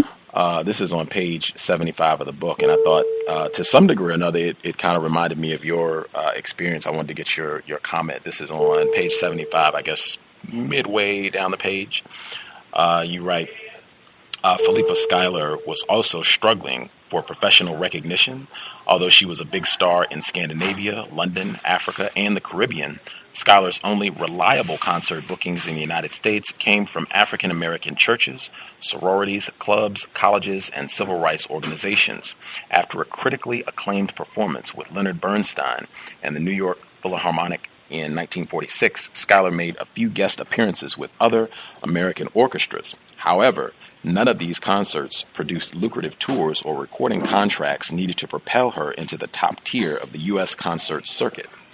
In an interview with Schuyler's biographer, Catherine Tellele, the well-known music critic Klaus Roy described Schuyler's playing as simply first-rate. The problem, he said, was that Schuyler had two strikes against her, being a woman in classical music and being black. Roy explained to Tellele that a black woman had to be twice as good as a white man if she hoped to have a career in music. Even in the 1970s, it was unusual to see a black playing a violin or a piano on the concert stage. I don't know why, but there seems to be a built-in resistance, direct quote. Roy concluded, little has changed except in opera in almost 4 decades. Ruth Lipscomb would certainly have agreed with that statement. In May 1949, she is once again featured in the New York Amsterdam News. Looking somewhat tired, she stands in front of a class of piano students at the Mount Morris Music School, a community music school in Harlem, where a goodly crowd of young folks gather daily to fathom the rudiments of the three B's, Bach, Beethoven, and Brahms. It's easy for me to imagine what teaching at the Mount Morris Music School would have been like. Though she may have found satisfaction in the work, I doubt that helping a bunch of 7-year-olds fathom the rudiments of the three B's was what Ruth Lipscomb wanted to be doing with her graduate degree from Juilliard. Unlike Ruth Lipscomb, Philippa Schuyler never became a teacher. Stymied by the racial prejudice of American concert promoters in the 1950s, Schuyler began to look for ways to escape what she viewed as the stigma of her blackness. She seriously considered marrying a European, not for love, but so that she could live with him in Europe as a white woman. When she became pregnant after a brief affair with an African man, Schuyler aborted the baby. In 1963, she took out a passport in the name of Philippa Montero y Schuyler and marked her race on the document as white.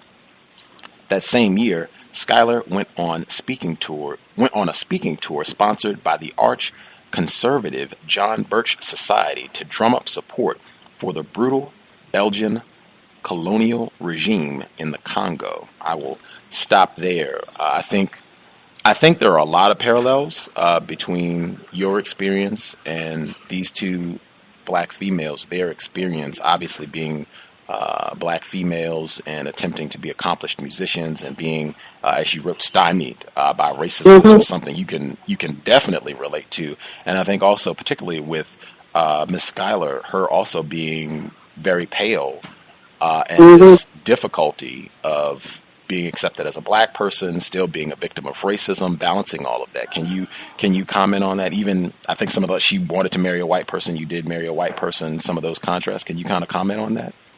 Yeah, a little bit. I think her situation was a little bit different in some ways in that, first of all, it was in the 40s where the barriers were up even higher than they are now.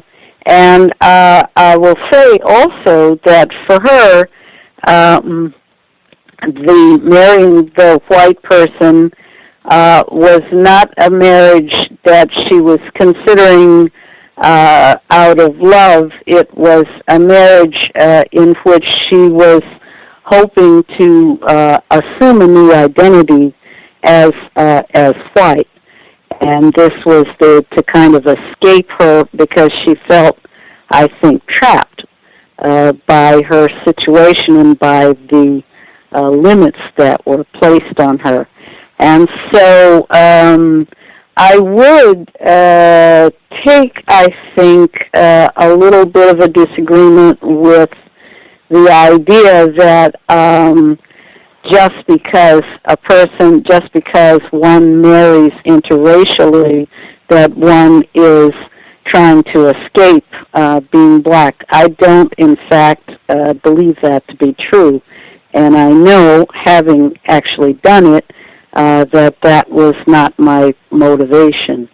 But I do think that for her, she was considering it, and that it probably was part of her motivation, and in the end, she went with the option of changing her passport, which you could apparently do at that time. But in the end, none of those strategies worked, and she ended up just kind of resuming her other identity, because she was actually very well known in the States as an African American, so it wasn't that easy to just change. And so, but I think there were a lot of reasons why she felt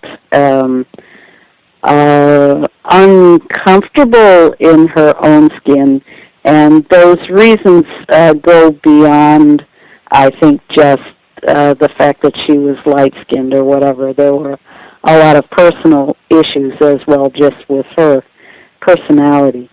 Because Ruth Lipscomb also was fairly light skin, but she took a completely different point of view on the situation.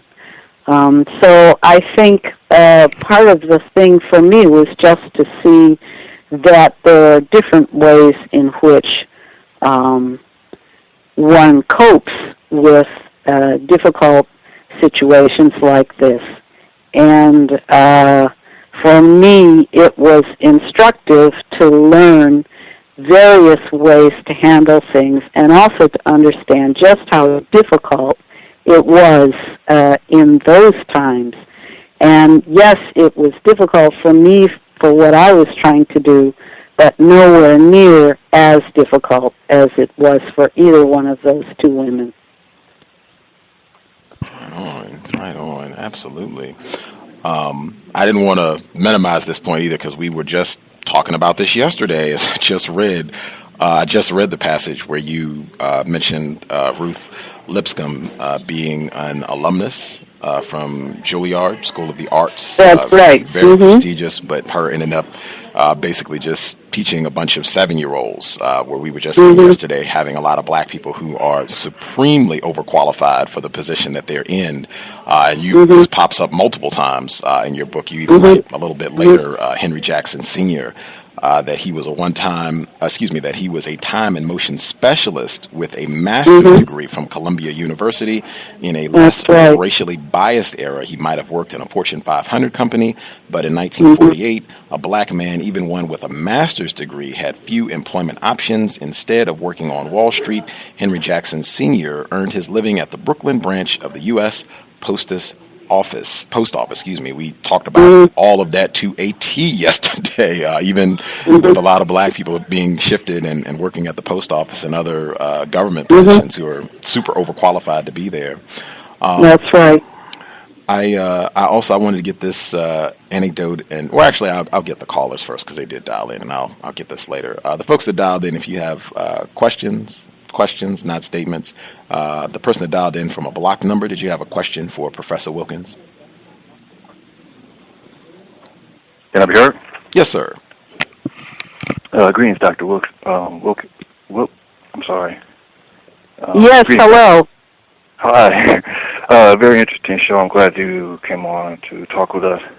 My question, have you ever read Dr. Frances Cress Welsing's book, The ISIS Papers? I'm sorry, which book? The ISIS Papers, Dr. Frances Cress Welsing. Oh, yes. What do you think of that book? Very good. Okay. Very good. It's a very interesting book. I read it a long time ago, but yeah. Okay. My question, I was thinking, where you were saying that it's like an individual thing, like you wouldn't encourage anyone to, any non-white person to date a white person, and you said like you wouldn't encourage it as an individual thing. Would you say the same thing for schooling? In what way? Would you encourage young people to be schooled? Would I encourage young people to go to school? Yes. Yes. Okay.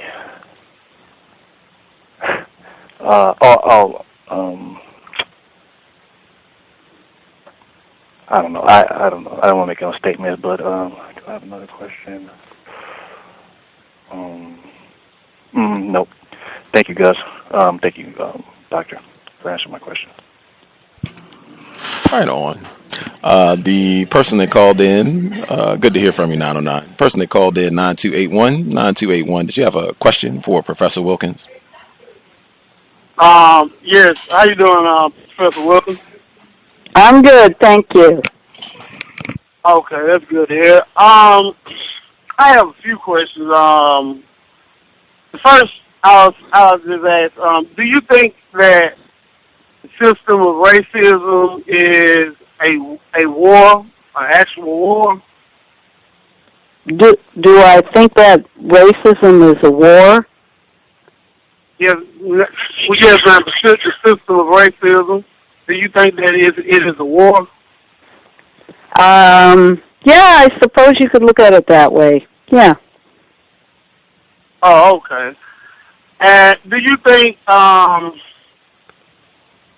in wartime, would you suggest to anyone to sleep with enemy combatants? Would you think that would be a good idea?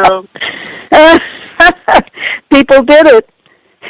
People have done it in wars and continue to do it. I think people are far more complicated, and the situation is far more complicated than that kind of a simplistic analogy really gives room for. Oh, okay. So you saying that it could be a good idea to sleep with enemy combatants, or do you think it's a bad idea? I think that the analogy is poorly stated, and I'm not really feeling answering that. Yes, ma'am. But I don't think I asked it as an analogy. I was asking a direct question, and you stated that the system of racism is a war, but we can move on from that.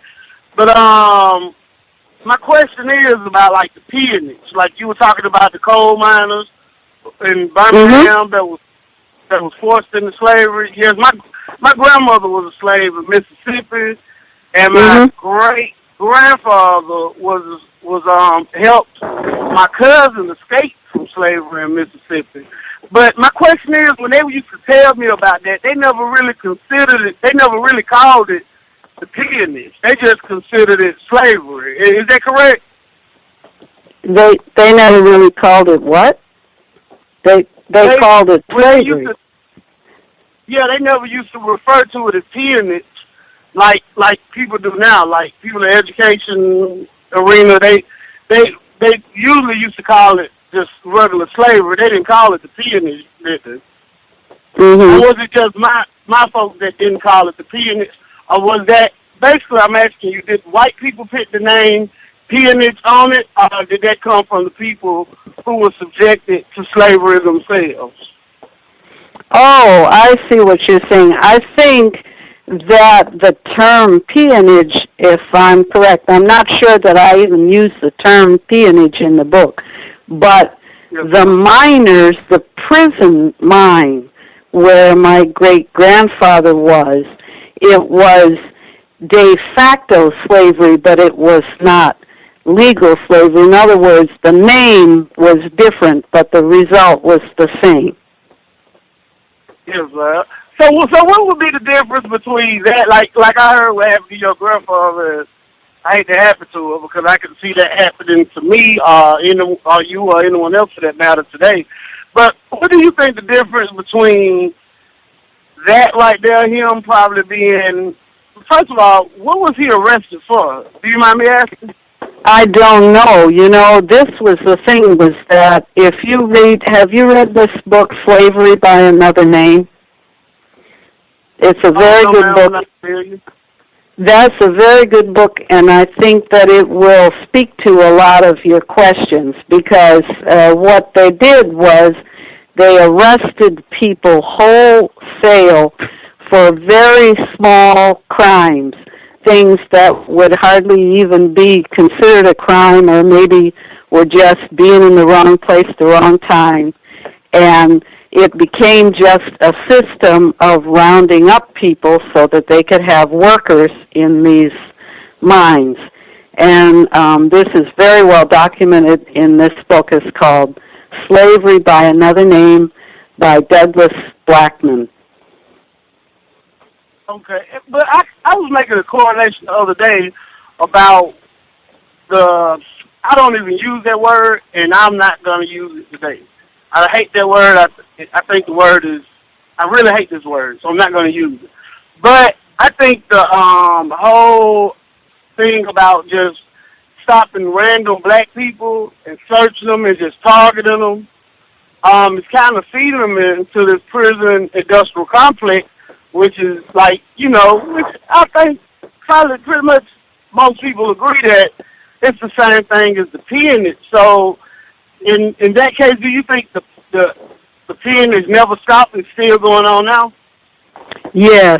And actually in that book, the one that I just mentioned, The Slavery by Another Name, they talk about that, And there are other books, and of course that book, The New Jim Crow, that has come out recently, addresses that and actually goes into the history of that, explaining how it's changed to some degree by name, but the effect is still the same. And I like what you said right there. You said it changed somewhat in name, but the effect is still the same. And I was making that statement the other day about what the new term they're using for what goes on all over the country. And I think white do this all the time. I won't even say white, because I think Neely Fuller questions agrees with. Okay, but yeah, I'll mute my line. But thanks for answering my question. All right. All right. Right on. See if we can get in a few more questions, quick quotes from the book before we wrap things up. I guess the first one I'll go with, this is on page 109, where you have two interesting anecdotes. You got divorced, you're in Boston, just you and your daughter Sarah, talking about just being lonely, moving to this place and trying to get your music career off. When you had two different dating experiences with black males.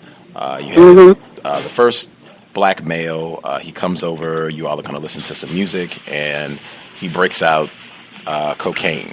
And you were like, no, I'm not feeling this, not getting down with any cocaine. And his response is, I'll read directly from the book. If there anyone, you have sensitive ears, you can go ahead and cover your ears really quick.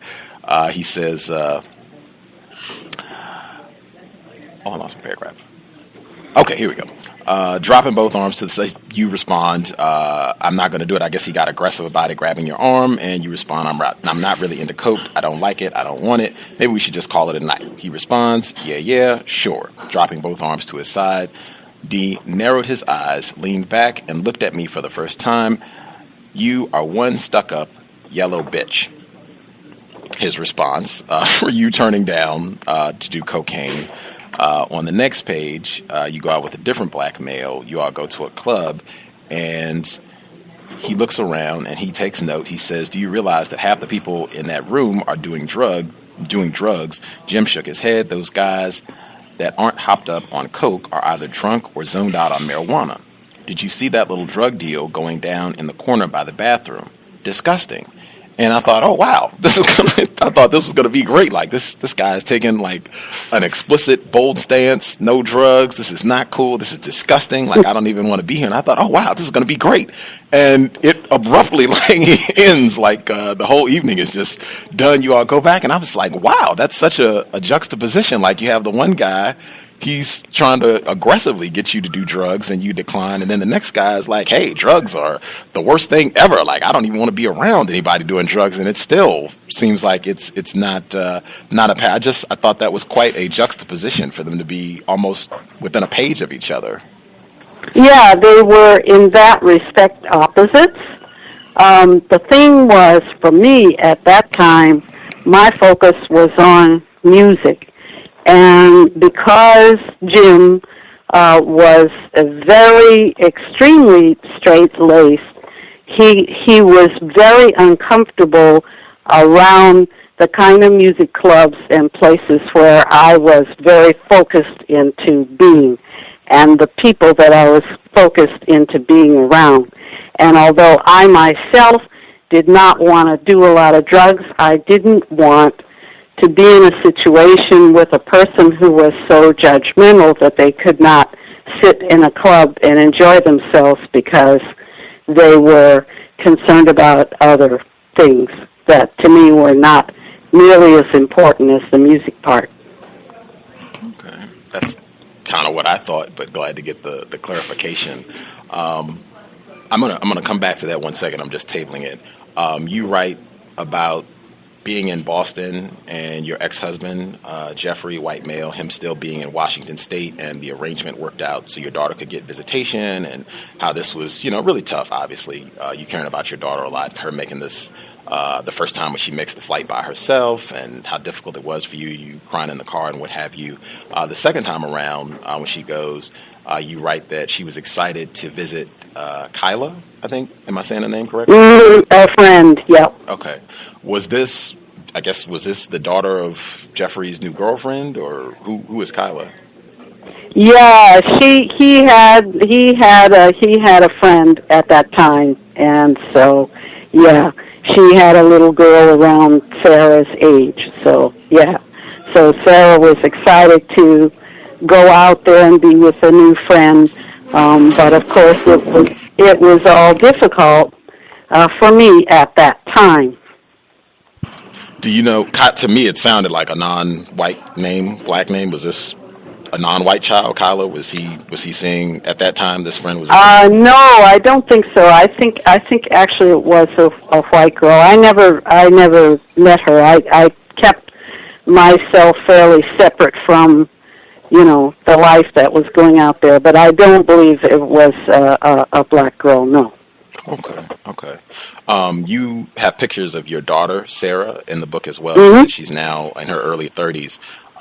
She looks, in the book you say that she's a little bit lighter than you are. Do you know if your daughter, Sarah, has she ever been able to pass? Has she ever been accepted as a white person? She has, I think when people don't know, they make assumptions.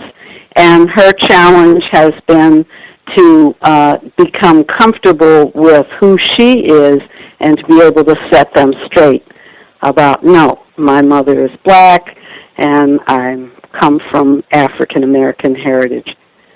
That's been her challenge because she's quite pale. I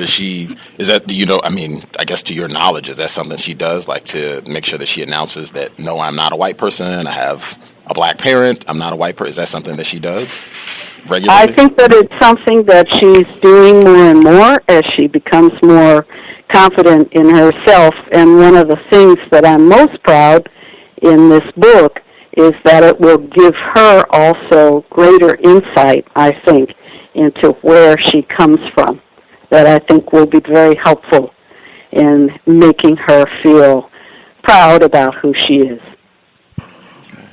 Is she married? No. Okay. You write, I just thought this was an interesting passage. You wrote, this is on page 89, when Sarah was much, much younger. You were trying to get her to put this sweater on, very cold and she didn't want to do it. And she says, "Mommy, do I have to wear this?" She pointed to the sweater with a disdainful finger. "It's black." You say, "It's not black, sweetie, it's gray." She responds, "It's black. It's got black lines on it." And I just thought, wow, that's such a negative association with black. And I pay attention to those types of things. I think anti-blackness and having that kind of self-hate in us and just having negative associations with black, I think that's a part of the system of racism. Did you feel that was a negative association that she had with blackness maybe early on? I don't know. I doubt it. I think in this case it had more to do with just that she was very, very picky about the way little kids get really picky about little things that they want to have control over. Because I don't recall her, as a general rule, shying away from black things, but this particular sweater, no, she wasn't having it. Okay. Last one I wanted to get in. I said I was tabling this when you were talking about the different males that you, I guess, had very, very brief encounters with in Boston after your divorce, Dee being one of them, and Jim, the other black male. And I noted that there are, I think, at least They Raised Me Up, I think there are at least 3 incidents of black males being, I would say, pretty rude to you, where the one guy, he calls you a bitch and is trying to aggressively get you to do drugs. Or I guess Jim wasn't rude, it just didn't work out or whatever. It didn't seem like he was rude to you. Yeah, no, that just didn't. He was total gentleman. Okay. But the earlier mention where I guess the first guy, I'm forgetting his name, but he took your virginity and he said that he calls you an Oreo and breaks up with you publicly. It seemed like there at least were incidents where you were talking about specific black males doing bad things, and you kind of opened the book with the black male neighbor who's abusing his spouse or girlfriend or what have you, and I didn't see any incidents where you're focusing on white guys or even white females doing nasty things to you. I'm missing that because it does seem like there are a lot of incidents where you do point out where black males are doing bad things, but I don't see that focus on white people doing bad things to you.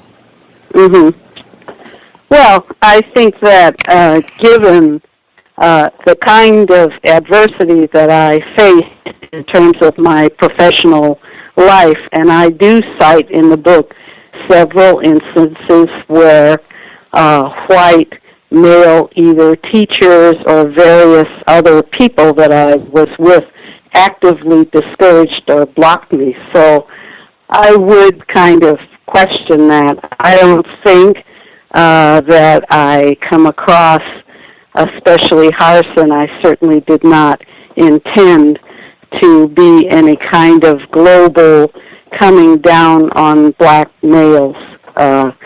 These were just little incidents from my life, and there are an equal number of white men, equal or more, who have also been discouraging or difficult. All right. No, I hope it didn't sound as though I was trying to say that you directly or indirectly were trying to come down on black males. I didn't get that impression at all, but I would say I do see a pattern. Pretty frequently, and when I say we, I mean non-white people, we don't go as hard on white people and calling them out and pointing out when white people have wronged us or done something bad, or even if we do, we go much lighter on them than we do on non-white people. That's just a global pattern that I see. And you do actually point out the white guy who wouldn't allow you to play drums and how that kind of stuck with you for a long time. But I don't think I recall as many incidents of personal white people who aggrieved you or did something to you as I can just off the top of my head thinking of incidents where it's black people. But I might have misread, but I will stick to that. I do think that's a pattern that I've observed where we tend to cut white people a lot more slack. And if this is a system of racism where they have more power, I really feel like that's something I try to be mindful about, not cutting them any slack and really pointing out, hey, they are the ones that are causing these problems. They are the ones that are making it so tough why we don't treat each other well, meaning other black people, other victims of racism. Does that make sense? Is that logical? I see where you're coming from, yeah. Okay. Okay. Right on. I would encourage folks, the website. I hope that makes sense. If it didn't make sense, you all can let me know that as well. But the website where you can get more information about Professor Wilkins, she has done music CDs and books and all of that good stuff. You can go to her website, www.carolynwilkins.com. The address again, www.carolynwilkins.com. Both of her books, They Raised Me Up, A Black Single Mother, and The Women Who Inspired Her, and Damn Near White, An African American Family's Rise from Slavery to Bittersweet Success. Great material. You can get both of them. They're available online. Lots of information about racism, white supremacy. I would encourage folks to check them out. Before I let you, why do you have Bittersweet Success in the title? If you can sum that one up for us on your way out in the title. Of Damn Near White? Yes. Bittersweet Success, because in my grandfather's case, as hard as he struggled and as high as he was able to climb, it was still bittersweet because in the end he was forced out by a system that was racist in the end. So it was success, but it was bittersweet. Wow. I think that is pretty accurate for a lot of black people, even President Obama, perhaps, that a lot of our so-called successes are bittersweet at best, as long as the system of racism is still in effect. I appreciate you sharing some of your Sunday evening with us. Enjoyed it thoroughly. And this took so long. We got delayed so many times doing this program because the book didn't come, and the email went to my spam folder. We were supposed to do this program like a month ago, and it kept getting delayed. I know.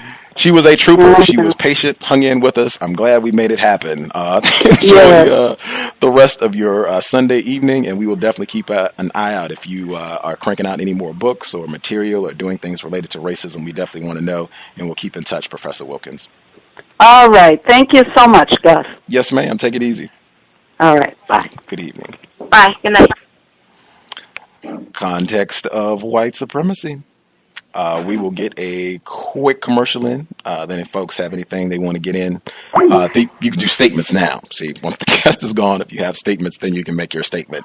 If you want to clarify something, or if Gus was talking crazy or what have you, can get all that stuff in now. We'll do a quick commercial break, and we will be right back. Context of White Supremacy.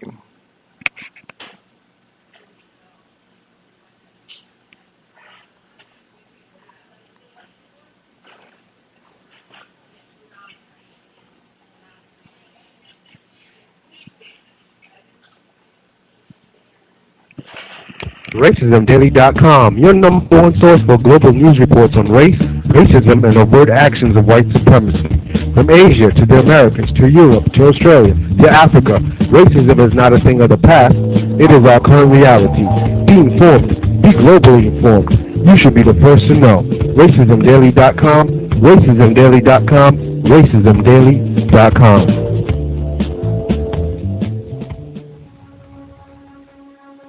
Is racism hurting you? On issues of race, are you unable to speak, think, and act with clarity and confidence? Are you tired of laughing when nothing is funny, smiling when you are not happy, agreeing when you really disagree?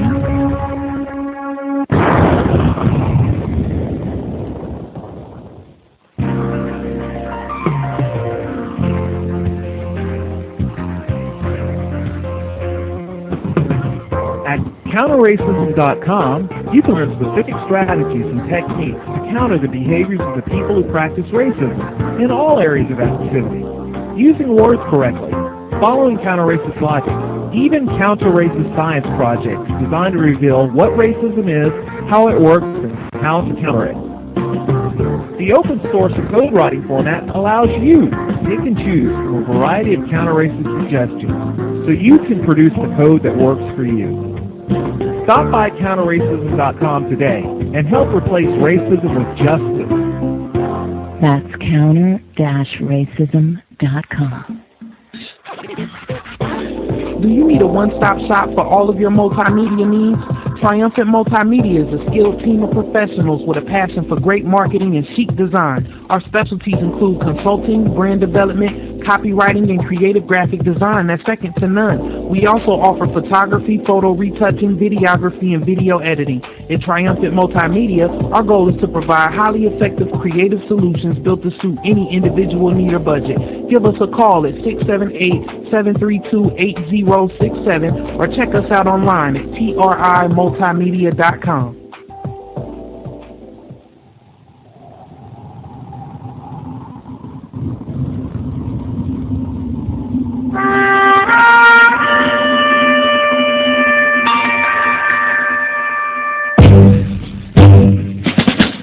Hi everyone, welcome. This is Justice with the C.O.W.S radio program. If you want to learn about, understand, and counter racism, white supremacy, be sure not to miss the C.O.W.S episodes. We keep them jammed, packed with constructive information to sharpen your use of words to help eliminate the system of racism, white supremacy, ASAP. Also, to be able to invest in my counter-racist efforts, co-hosting the C.O.W.S radio programs, please visit my blog, justdojustice.blogspot.com.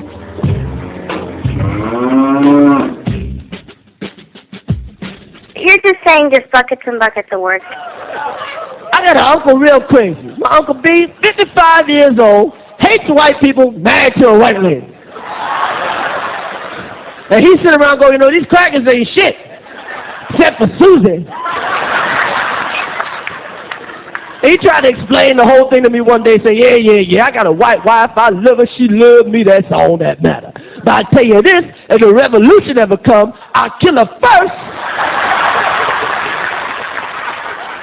just to show these crackers I mean business.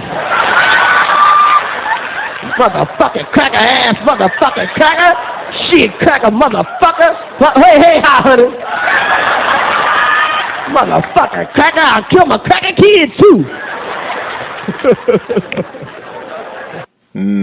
Context of White Supremacy. Book Club, Friday, 12 Years a Slave, session number 2. If you missed our first session on Friday, you have not missed much. Only one in the archives. You'll be all caught up by Friday. If you've seen the movie, grand. You can do a comparison contrast and see what they left out of the book and stuff that they added to the film that's not in the book. If you really want some extra time, you can check out Gordon Parks' rendition of this, which is titled Solomon Northrop's Odyssey. Should be online. It's on Netflix if you got that. I'm a big fan, Gordon Parks. Woo! You can check that out as well. Invest if you think the program is constructive. Racism-notes.blogspot.com. PayPal is in the top right corner. I remember someone said several times, many times through the course of the broadcast that sexual intercourse with white people, permanent damage. I remember somebody said that a couple times. Brucey Fine, she was listening, and she said that she got the impression that the book did not give a pleasant picture of black males, and I don't know if she's read the book or not, but I did not. I didn't get that impression. I hope folks did not think that I was trying to imply that, because I didn't get that impression from reading this book. Although I would definitely stick to my guns in what I said to her about I don't recall there being as many incidents in the book of white people doing something personally to her. I think there are more incidents in the book of black people, black males specifically, doing things, rude things, or what have you to her. She does have the one incident where the white male forbids her from participating in the band. He won't allow her to play drums. He moves her over to play cymbals or some other piddly instrument in the band. That is in there, but in terms of recurring episodes or incidents of white people, white males or white females, being rude to her or mistreating her, I don't think there are as many of those in the book as there are incidents of black people. And that's not a personal indictment of her. That's pretty consistent with what I've seen, how we talk about that all the time. We end up getting our attention shifted and focused to black people and things that black people have done to us. Non-constructive things, bad things, that sort of thing. But that is a general trend that I've seen where we don't have that same level of energy or enthusiasm, zest for pointing out when white people are rude to us and mistreat us. Bruce Fine said, can we get an incident of a positive portrayal of a black male? I would say this would be much easier if we were doing her first book, Damn Near White, because that's more on the male family members that she has. So it would be much, much easier. We could get lots of them if we were doing that book. This book is focused more on the black females in her family and non-relatives who had an impact on her. So it's not male focused in this book, but even in that, I can still give you one really quick. This is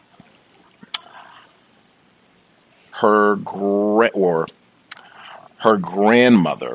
a suitor attempting to go out with her grandmother. And he's writing a letter to her grandmother's family and his intentions of marrying their daughter. So he writes, this is from February of 1922. Dear Mrs. Pratt, of course you know how much I appreciated the opportunity of sitting at dinner in your kind and congenial home, and how much I enjoyed the fellowship of yourself, your husband, and your daughter. However, I could not gather the nerve to say what was wanting to be said in my heart. I hope you will pardon my timidity. I am not quite a coward, but I have not lost near all my childhood yet. I want to confess that I love your daughter with all my heart, and it would be the highest of my joy to make her happy the rest of her life. I believe I can do it. God being my helper, may I ask your kind consent. May I hope for a favorable reply and remain quite truly yours, Samuel H. Sweeney.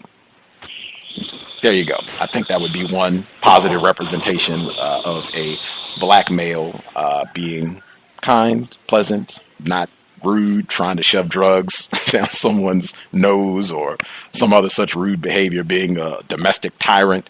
That would be one. And there are others. Trust me, there are others in the book. I could read them, but just take my word for it. There are other positive depictions of black males in this book. And if you get her first book, Damn Near White, that's pretty much all focused on black males. So you'll get lots of positive portrayals of black males. That being said, my one other comment, because I felt I could be wrong, so 909 can check me if I'm in error. But I felt with his line of questions, he was going with compulsory education, because we have heard that dialogue before where he's talked about it with some people when she said she would recommend people with regards to going to school. And like I said, feel free, check me if I'm in error. My one quick comment with that was going to be, I have seen a good number of non-white people. I don't know how this impacts white people. I think it would be totally different for them. But I've seen a good number of non-white people who have not been in school, like at all, for a number of years, and the result is horrific. I have not seen anything constructive from non-white people just abandoning school wholesale. Like, man, I mean no school, like no homeschool, not even pretending to be homeschool, like nothing.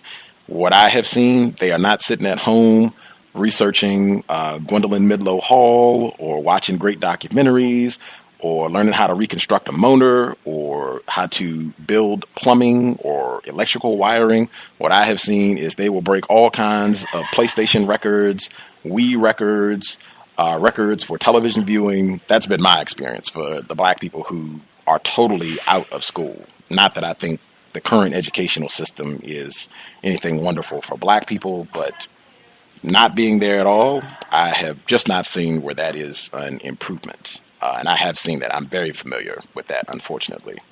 I could be in error.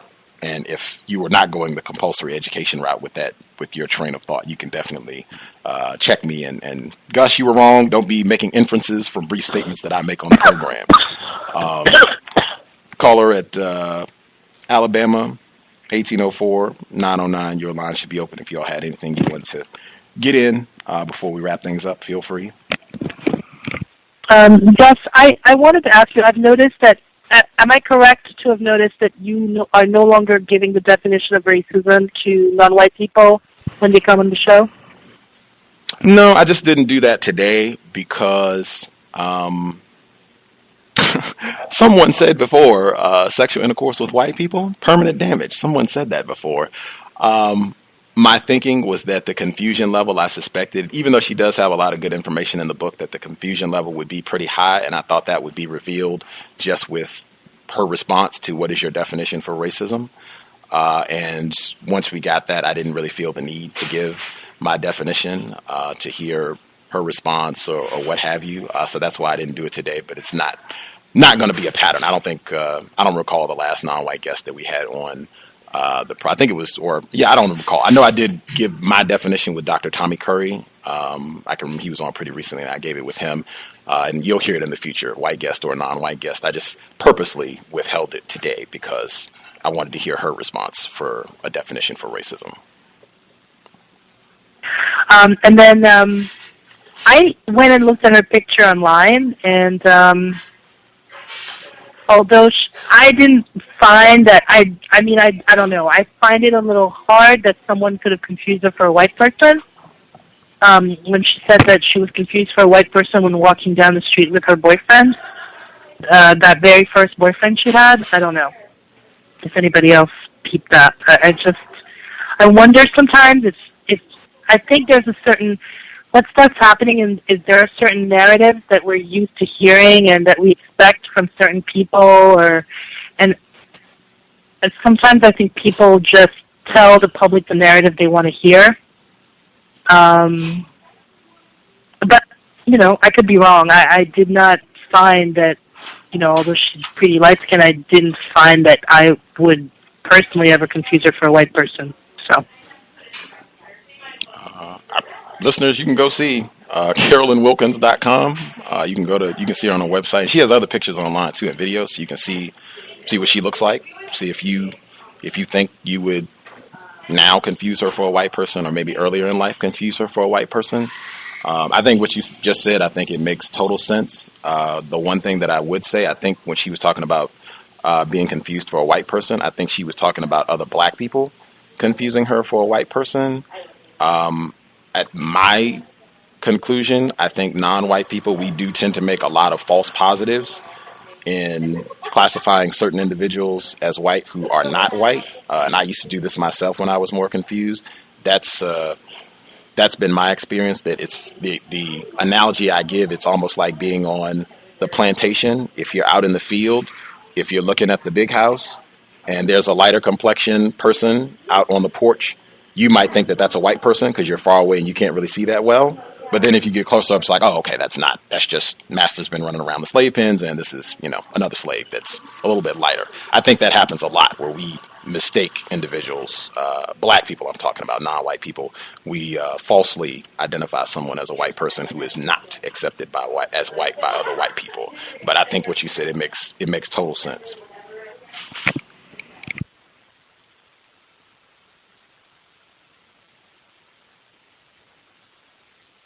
Can I be heard? Yes, sir. Yeah, I just wanted to. You were on point with my line of questioning. I don't have much wisdom as far as. Sometimes I can. Well, I do talk about this subject pretty often, but I haven't really found a way to. I think it's because of the schooling, the word school, and then education. I kind of separate the two, and then it's like I have knowledge on the subject as far as you see, like these kids is getting put on all these Ritalin every 5 minutes. You know what I'm saying? And they go to these schools, teachers like, oh, this person, this black person is a behavioral problem, or this and that. So I do think that school could, if it's a good school, make up for what's missing as far as at home. Like if the parents aren't able to, or don't have the knowledge, on education and how to bring out the potential of the child, So compulsory schooling, man, like it's just to me, man. From the evidence and reading I've done, it's just. It started off the white people but see, that's what I'm saying. It might be different for black people. I thought about that, but because white people, they at homes, what you're finding out, like they were readers, but a lot of times in the black homes, the parents didn't have like academic tradition, in that generation or whatever. So it's like a lot of times the child's growing up in their first generation, trying to get their their education, higher learning on and whatnot. So you're on point. I just really, what can I say? There's something missing in this whole thing. I don't know if people know the history of schooling and why white people even set up schooling. Like it just come out of nowhere.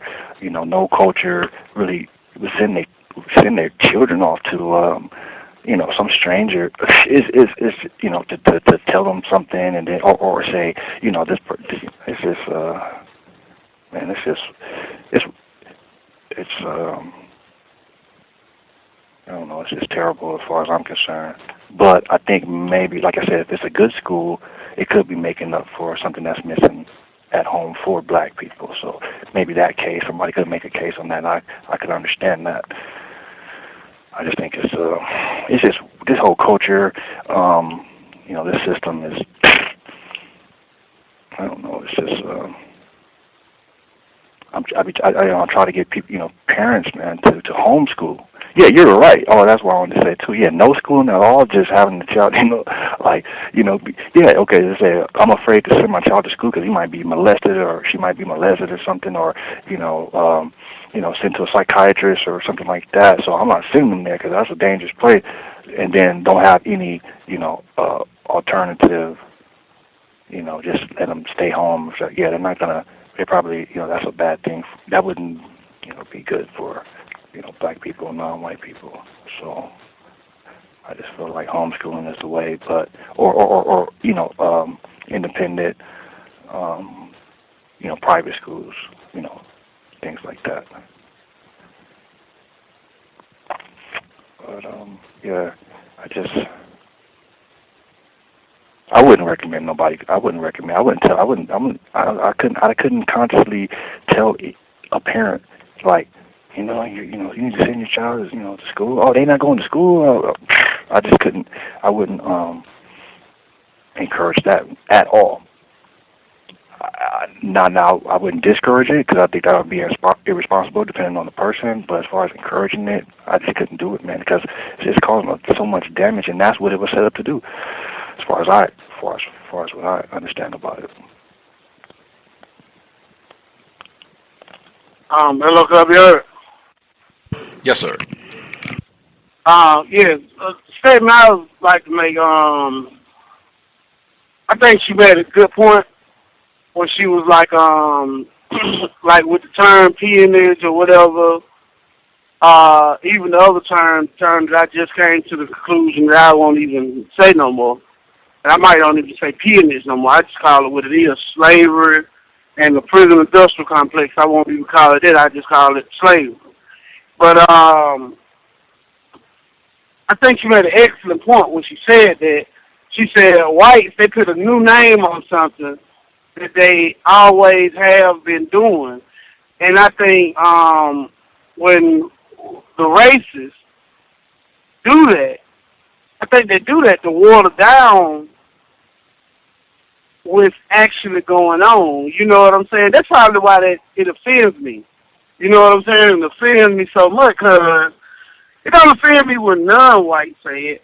It offends me when I hear racists say it because I look at it like, they really trying to act. They trying to minimalize, if I'm using the word correctly, a type of system or type of thing that they do all over the country, if not all over the world. And it'll be like, okay, well, we just do this in this part of the country. It's not the same thing that we do all over the country. You see what I'm saying? Let's go back to the slavery that was after the Civil War time and during Jim Crow time, the slavery that was going on then and the slavery that's going on now. They'll say, well, this is not slavery. This is prison industrial complex type of slavery. Or this is the peonage. Regardless if it's chattel slavery that goes from mother to son, the son to his son to his daughter, goes down like that, or whether it just, hey, we're going to just target this community, scapegoat them to be victims for the criminal justice system, and we're going to force them for free labor. Either way it goes, it's still slavery. So, in one aspect, I can see why it is important to, have different names for it, because you want to be exact when you're talking about things, but at the same time because a lot of times when people do that, they kind of really trivialize it and make it seem like it's not slavery. I'm not saying I don't see the point of making a difference, but I think a lot of times, we can trivialize those situations, and I mute my line. Appreciate it. Yeah, I did. I had thought that would be a good project. I think with a lot of terms, because they have white people that do this. Like they have etymology societies, and white people, that's just what they do. That's what they get paid to do. Like that's their paid profession. It's just to sit around and study words. Lexicographers, that's one of the titles that they use. But they track like when these certain words began being used. The phrase "you are no longer safe," which I think is great. Stop and frisk. When did that start being used? When did that title first appear? And who coined it? A lot of times they'll have that if they can trace it to an exact person who started using this phrase and that sort of thing. When did it catch on? They'll have that. and other post-racial. When did that first begin being used and all that? Because that is one of white people's principal weapons is words, and I think a lot of times using it exactly as you said, so that people don't get an accurate understanding of what is happening under the system of racism. That's why you'll see a lot of these new permutations to get away from saying racism. They'll say it was a racial incident. Or it was just a lot. I mean, it's just, as you said, it's offensive. Really, it's offensive because it's an act of racism. In my view, it's a deliberate act of racism. Like a lot of the stuff that they have, even around Jeremy Incognito and what have you, they won't say it was racism. They'll say it had racial overtones or racially insensitive. All this sort of jargon that white people get paid. They have think tanks. That's what they do. They sit around and get paid a lot of money to come up with these sorts of ways to deceptively and skillfully use words in the practice and maintenance refinement, really, of white supremacy racism. So, yeah, absolutely. And I think yesterday you made a great point when you were talking about. I don't keep up with football, so I don't know the guy's name. I know the racist guy. His name was Incognito or whatever. But I think you made a good point. If this was a homosexual, anti-sexual, excuse my language, if this was an anti-sexual, he was, bullying like this. Not even bullying. If he was an anti-sexual, he was harassing like this or whatever. And I think you made a good point when you said, how would the media handle that? With the blame, like you played snippets of him being blamed for not speaking out against it. But if he was an anti-sexual, it would be like, oh, he's a hero. He's a hero for speaking out against it, But, yeah, I know I kind of got off the subject when I was talking about it first, but I just wanted to point that out because I was in and out on the show yesterday, so I had a phone call, but I didn't get a chance to say that. But, I mute my line. I don't want to give that impression. It's not like I sit around and watch football every day either. I found out about it like everybody else did because it was in the paper every day. White people have been talking about it every day. There's a typhoon. You got thousands of people died in the Philippines. That's not the number one subject. The number one subject is, oh my gosh, what is going on with Incognito and Jonathan Martin? I mean, but like you fight against racism, so that's good. That I wasn't saying that you be on football, but it's good that you have a broad understanding of what's going on in many categories in human interactions. You see what I'm saying? Whether it be politics, sports, whatever the case be. You see what I'm saying? That's how you inform all of your listeners. You know what I'm saying? So it's good that you be on it. Because I know my brother was calling me, texting me about it. I didn't know what my brother was talking about. You know what I'm saying? I was like, okay, I thought he was joking or something. I didn't know what he was talking about. But then when I heard your story, that's when I became informed on it. You see what I'm saying? Right on. Yeah, the racism is there. That's, you can go as broad as possible with racism, white supremacy, because it is everywhere. It doesn't matter what area of human activity, what your interest is, the racism is going to be there. So, whatever. If you got relatives there in the sports, they're in the clothes, they're in the music, whatever. The racism, it is going to be there. They're in the traveling, they're in the food. The racism is going to be there. So it'll just give you other opportunities when they want to talk about a certain subject. You already know where you can bring the racism in and they should be interested in talking. But yeah, the incognito. And that's something I would really encourage people to talk about as much as you've been for the last 2-3 years. The way they respond when it's a gay person. It could be anybody. Black gay person, white gay person, whatever. When it's a gay person and someone has been bullying them, teasing them, oh my Lord.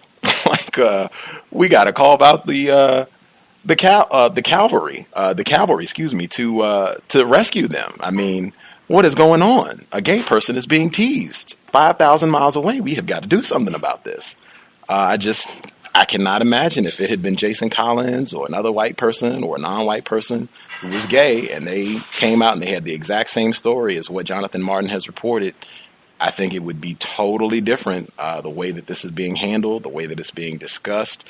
I think Mr. Incognito, I think he would be public enemy number one if he had been doing this to a gay person, even a gay black person. He would be public enemy number one right now. Nobody would be trying to stick up for him or say this is just a big to-do about nothing and they were just joking around. It would be the total opposite, in my opinion.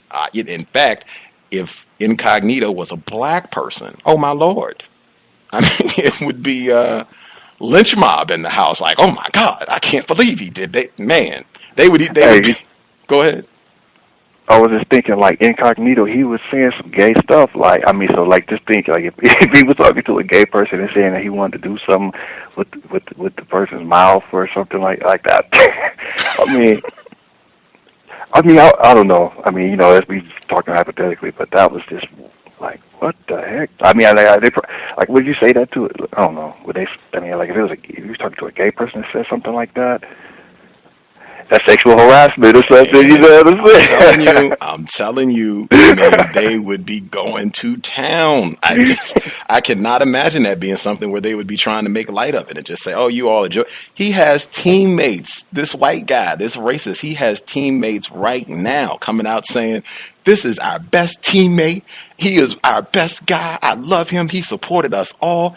There's no way you would have white people coming out saying that if he had done this to someone who identified publicly as gay. There is no, I could be wrong, but I just cannot see that in the environment that white people have created over the last 4 or 5 years. He would be in so much trouble. It's difficult to even comprehend, in my opinion, especially, I would say, if it was a black person who had been making these sort of comments. And by the way, the anti-sexual agenda is so all over the place. The report that I played yesterday, in that the white males that were talking, they said this is a part of the NFL culture. I don't think this is bullying. This just goes on in the locker room. You do stuff like this, you know, from time to time. The guys, you know, they jerk each other off. That's what they said. And it's just like, wow, wow. Okay, that's the brain. That is the mind of white men. That's what they're thinking about with football. A bunch of guys in the locker room, can play with each other's penis. I can put my penis in your mouth. This is great. This is what football is all about. Wow. Hey, can I ask a question? It's kind of off that subject, but I've been thinking about this lately. Do you think, or does anyone on the line, do y'all think that it is an act of racism that Eminem named his latest album Rap God? You know, number one, because Gucci Man just came out with an album Trap God. Okay, but then to say he's a rap god would be like, you know, it's already a bad thing, but that black people see a white Jesus as their God anyway. You see what I'm saying? And they know the stigma of that, of having that white Jesus on our walls and in our minds. Do you think that could be like does anyone think that could be like a little covert act of racism on his part to label it rap god? Like pinning himself over big. Because to me, if you say rap god, you're pinning yourself over all other rappers. I think it's pretty explicit. Like, I think that's pretty explicit. Like, I think anytime a white person associates themselves with God, and Eminem is not stupid. White people in general are not stupid, and Eminem definitely is not stupid. He is not ignorant about racism. He is not ignorant about how racism is responsible for his meteoric rise to stardom, for him to even make an album like that. He has whole songs where he talks about that, how him being white in a system of racism is responsible for his career, his very existence. So in my view, it's explicit, and I would correlate it to Man, he is getting so much publicity right. I just have to give him A+. Him and Floyd Mayweather, they have got it on lock. They know how to get their name in the news and make sure that they are well promoted. A+ for Kanye West. But I would correlate it directly with Kanye West for all of the flack that he got for making a song, not an album title, just a song, I Am a God. And all of the criticism that he got and who do you think you are, where he had to come out, and I thought he gave a great, succinct response. It would be all right if I said, I am a nigger. It would be all right if I said, I am a pimp. It would be all right if I said, I am a thug. But me being a black guy in a system of racism, it is not okay for me to say, I am a god. But Eminem can do it, and I'm sure he'll have skyrocketing record sales. Nobody will question him. Nobody will get mad at him. Who do you think you are? Saying, great. Marshall Mathers. Wow, what a stunning performance in his latest music offering. I think that's a good idea. I didn't think about the part where Kanye said, I am a god. And I think the reason Gucci Man did not get that much flack about it, about him saying he's a trap god, because not to, be anti-black, because, hey, I have nothing against Gucci Man, whatever, hey. But most of his songs are talking about selling crack. So it's okay to say you're a criminal god, because a criminal god would be something that's equated to a devil. So I'm like a devil. I'm a crack-selling god. You know what I'm saying? Just saying I'm a devil. But like you said, if you were just to say I am a god, like you said, white people gave Kanye flack about it. You know what I'm saying? But I think, like you said, Eminem points that out a lot, and it just a lot of times, man. I think what we're seeing now, and it might not be important. You know what I'm saying? It might not be important, but I think it is. But what we're seeing now is hip hop being dead, like rock and roll. And I can see in the next 30 years, a black person riding down the street listening to a rap song, and they say, man, you must think you white or something. You listen to that rap. You know what I'm saying? You must think you white. But I let everybody go on, because I think I am getting way off topic, but I'm going to leave my line and continue to listen and learn. Thanks. Can I be heard? Yes, ma'am. Okay, I just wanted to say two things. One about what the guy just talked about, the hip hop, and another about the Cognito guy. About the hip hop and Kanye, I was listening to Militant Mighty Radio last night, and Scotty and that other guy, they were talking about how with Kanye wrapping himself in the Confederate flag. I guess he doesn't realize it, but he's helping those white supremacists, get their word out, because if they try to wrap themselves in the Confederate flag, there'll be a whole bunch of flack, but he's doing that and claiming that the Confederate flag is his now, unless they don't know if he's doing it for satire or if he's just really doing it to be serious or whatever. But it's helping white people, because you're going to be seeing it, the Confederate flags in the back of jeans and in those high-end stores with Kanye's name on it.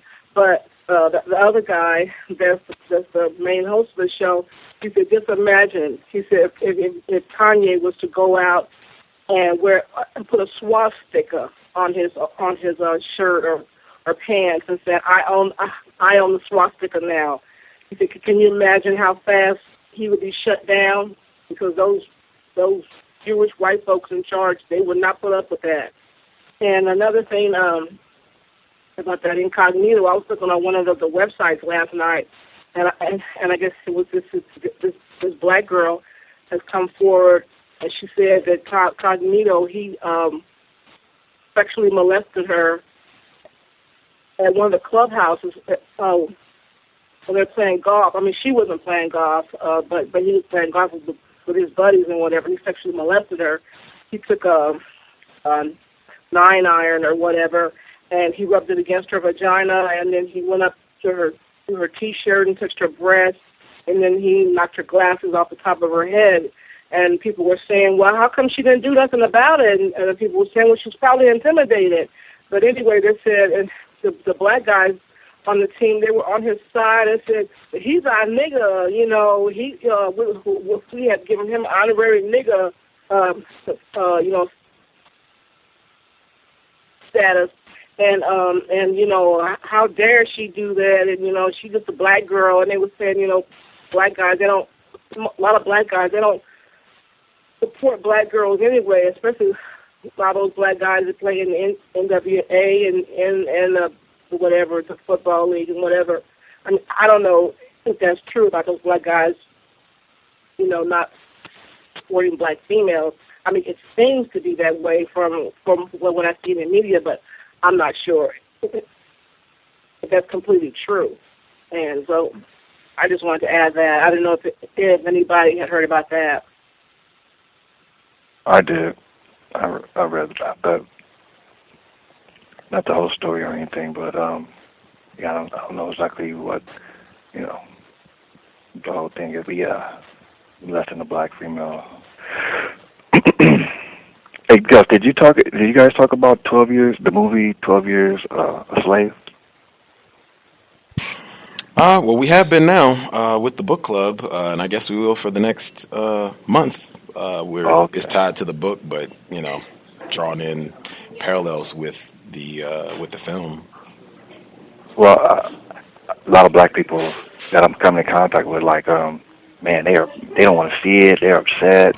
They're just like, oh, I hate these kind of movies, and I haven't seen it, but you know, I found that interesting. Like, people just like that a lot of people I've come in contact with. I was kind of surprised because I was like, you seen the movie 12 Years a Slave? Ooh. They're like, nah, I'm not gonna see that. I mean, people that, you know, they understand, you know, they're black and proud or something, you know, but still don't want to see the movie. I don't know. I mean, I don't know if they did. I'm sorry, go ahead. Oh, I just wanted to say something. I was kind of talking about what you were saying. I can understand. I'm not saying I agree with it, because I heard a lot of people say that you still should see the movie.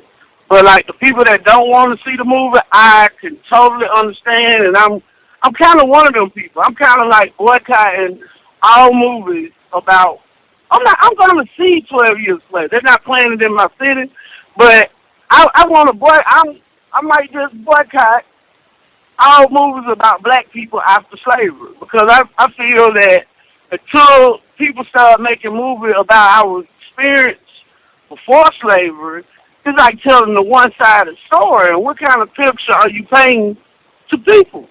You know, what are you trying to put in our head? That we don't have no existence before slavery?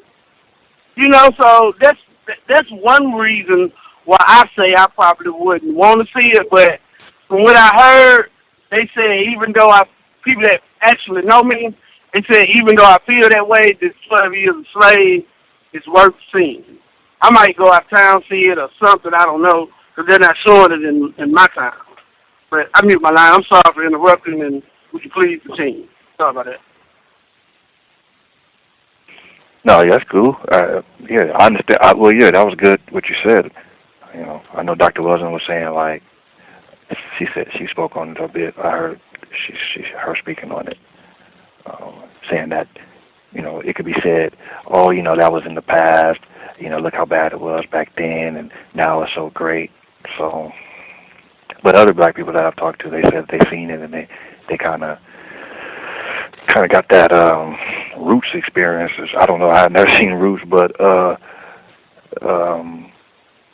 guess when people seen Roots, like black people were getting mad or something, and really was, even though it was like a fiction, totally, you know, but they said that when they played it, like, black people were pretty upset about watching that, you know, watching Toby. I use that, sometimes I refer to myself as Toby, but even though I've never seen the movie, maybe I should watch it, but I don't know. Is that true, Gus? Like, as far as the history, were black people, like, doing anything when Roots came out?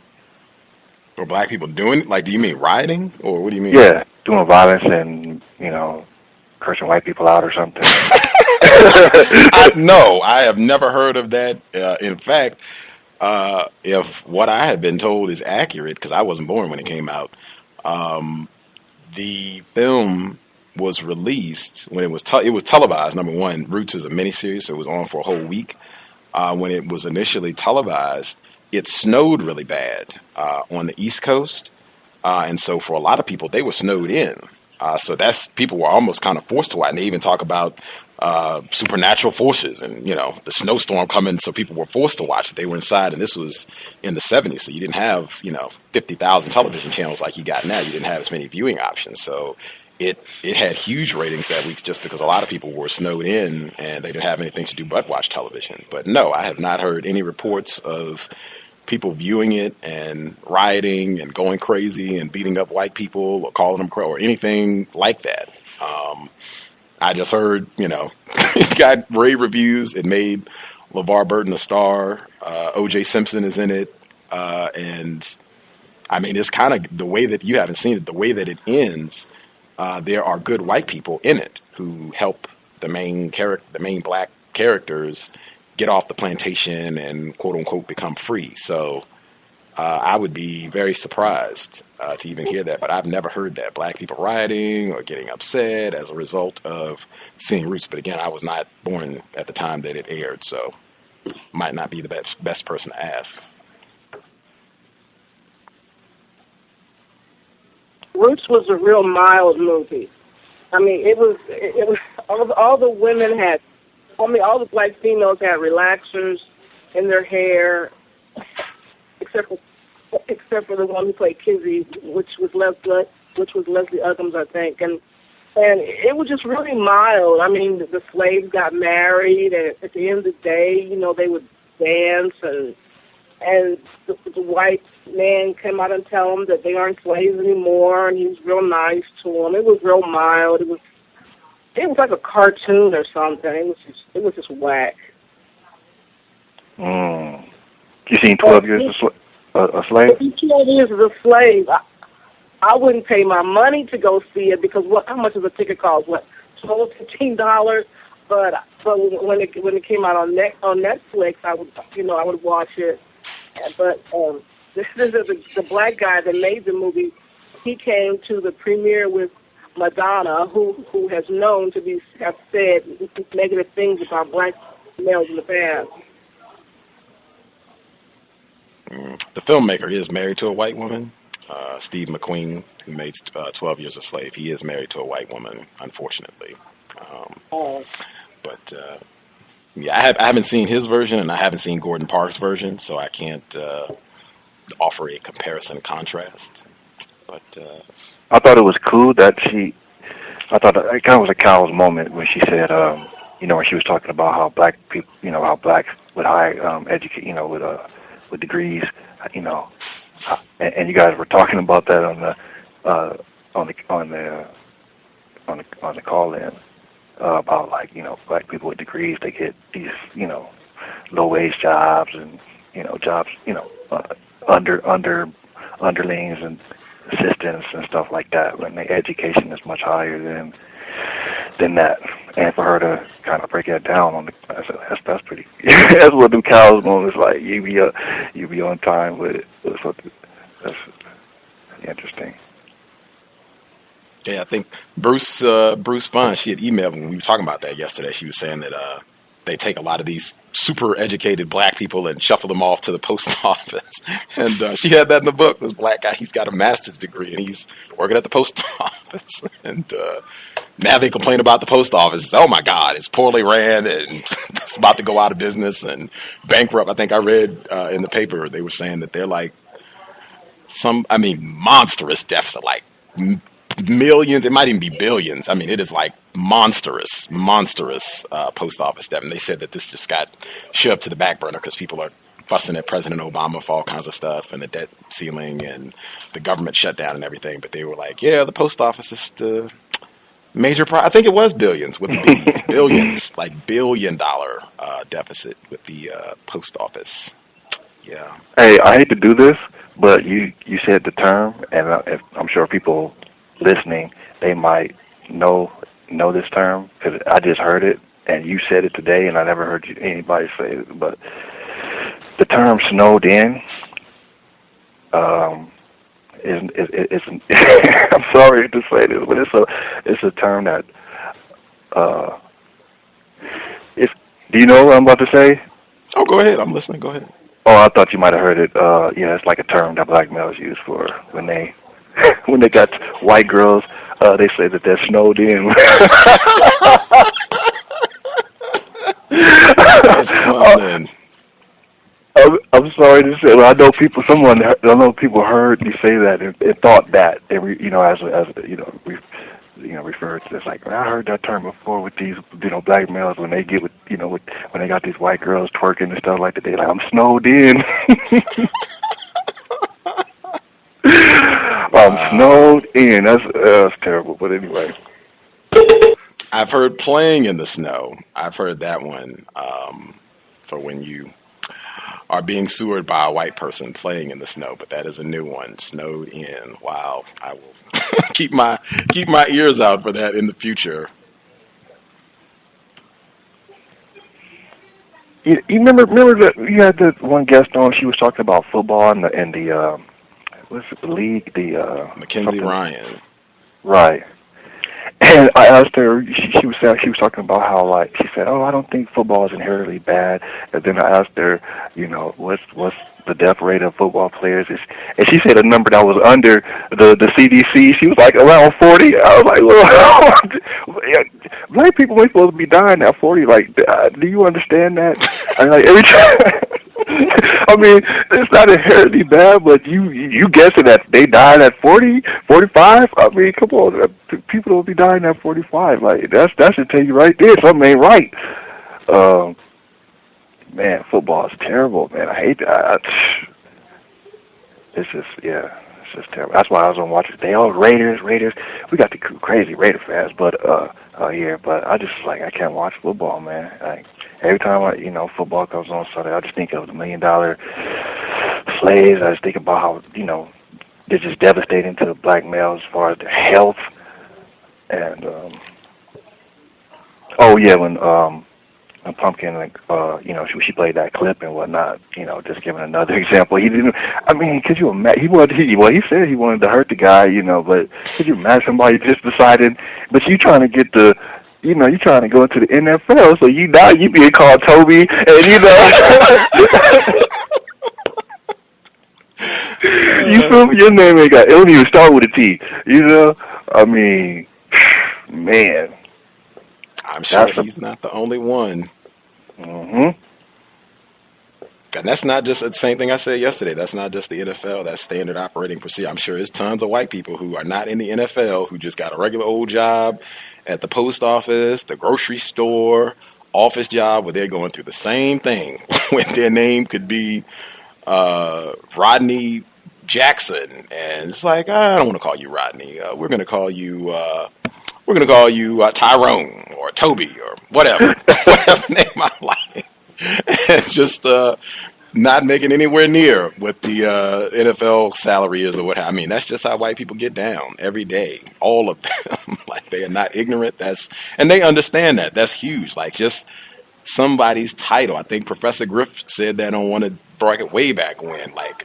A name is so important. Your parents gave you that name. Our family, they gave you that name upon birth for a reason. For most people, that's right in roots. The disrespect of this right there. Toby, your name's gonna be Toby. No, Kunta, and he endures all those beatings, and he tries to hold out as long as he can because the title is important. White people know that. That is such a monumental sign of disrespect to black people. And white people, they do deliberately those sort of racist acts for maximum effect when they go and destroy grave sites where black people are buried at. That's monumental disrespect. When they don't call you by your correct title, that's monumental disrespect. We talk about self-respect all the time. These are monumental acts. Really, you should think about it. That is a nuclear bomb every time. Your name is going to be Tyrone. I don't care what your name is, Tyrone. Your name is going to be Kizzy every time. I don't care what your name is or not pronouncing it correctly. That is a nuclear bomb every time. You should think about it that way so that you respond. I think a female caller, she asked a couple weeks back about people on her job mispronouncing her name. And I think S. and myself, we were both saying you should correct them every time. That is a nuclear bomb. It's your self-respect. every time. It should be countered. Do everything that you can to stand up to that and not accept it, because that is designed to have you frustrated, impotent, confused, and depressed. That's the whole design. Yeah, and that racist female that decided not to come on the cows, she was saying that she was telling us all that too. Watch out for those nicknames and whatnot. Those are not, cute or anything. Those are not terms of endearment. Those are straight disses. But she was even saying that too. They know. They're not ignorant. They know. It's so frequent. I assume that's got to be a part of the code. Like, white people at some point, either they are talking about that. It's in God knows how many films where they get that, where they understand. Like, botch their names if you can, or call them a nickname, or some other foolishness. Like, that is being passed us. It must be in some racist jokes, but white people are passing that on generation to generation. Make sure that you show total disregard for them. And if you recall, when we did How to Win Friends and Influence People, they emphasize all the time people that you show respect, that you have some sort of regard for. You make sure to call them by their correct. You memorize their name the first time so that you can call them by their correct title all the way through. It seems they take the total opposite approach with black people, non-white people. So, just be mindful of that. We did have Bruce Fine. Apparently, she said she was born when Roots was released. She said that black people were angry. Now, she didn't say they were rioting, but she did say black people were angry, and that white people were guilt-ridden. She said at the time, this is the 70s. I mean, this is like, it's even difficult to imagine. I guess this is almost 40 years ago now. But she said when it did come out originally, that it was not mild. Her perception of it at that time, it was not mild, that this was kind of a big deal, that this kind of shook people up, made them focus on racism and be a bit more serious about it at the time. Even though, like I said, the conclusion, it is kind of white people and black people riding off into the sunset. No dispute there. But even with that, they reference Nat Turner's assault. There's some pretty shocking moments in it for even 1970s. Beatings, foot getting chopped off. There's some pretty tough moments in the sexual sewering. There's some pretty tough moments in it even back then. And she said she would encourage folks to go ahead and watch it because they are supposed to be remaking it. God knows what could happen on the remake. Quentin Tarantino could be Eminem, could be a slave. Anything could go down on the remake. So I would encourage folks, you should go ahead and watch it before they mangle it, because they might end up redoing it and then making the original version difficult to see, to check out, and people's stamp when they think of Roots just being whatever new version they come out with. I expect that one will be probably way worse than what the original one was. I could be wrong. Anywho, we will be back at minimum on Thursday. You have to check updates and what have you to see if we might be back before then, but at minimum on Thursday, Mr. Aaron Berg, Reality Unknown, 8 p.m. Eastern, 5 p.m. Pacific, and the second study session, 12 Years a Slave. For folks, if you have seen the film, or if you see it between now and Friday, you can tune in, compare, contrast, see what you think with regards to how they adapted the book to the big screen. Anything else? Oh, that was what I was going to say. There's so much talk about JFK right now. I would take advantage if you have people in your family or friends who are over 65. They should be able to tell you something about JFK when he was assassinated.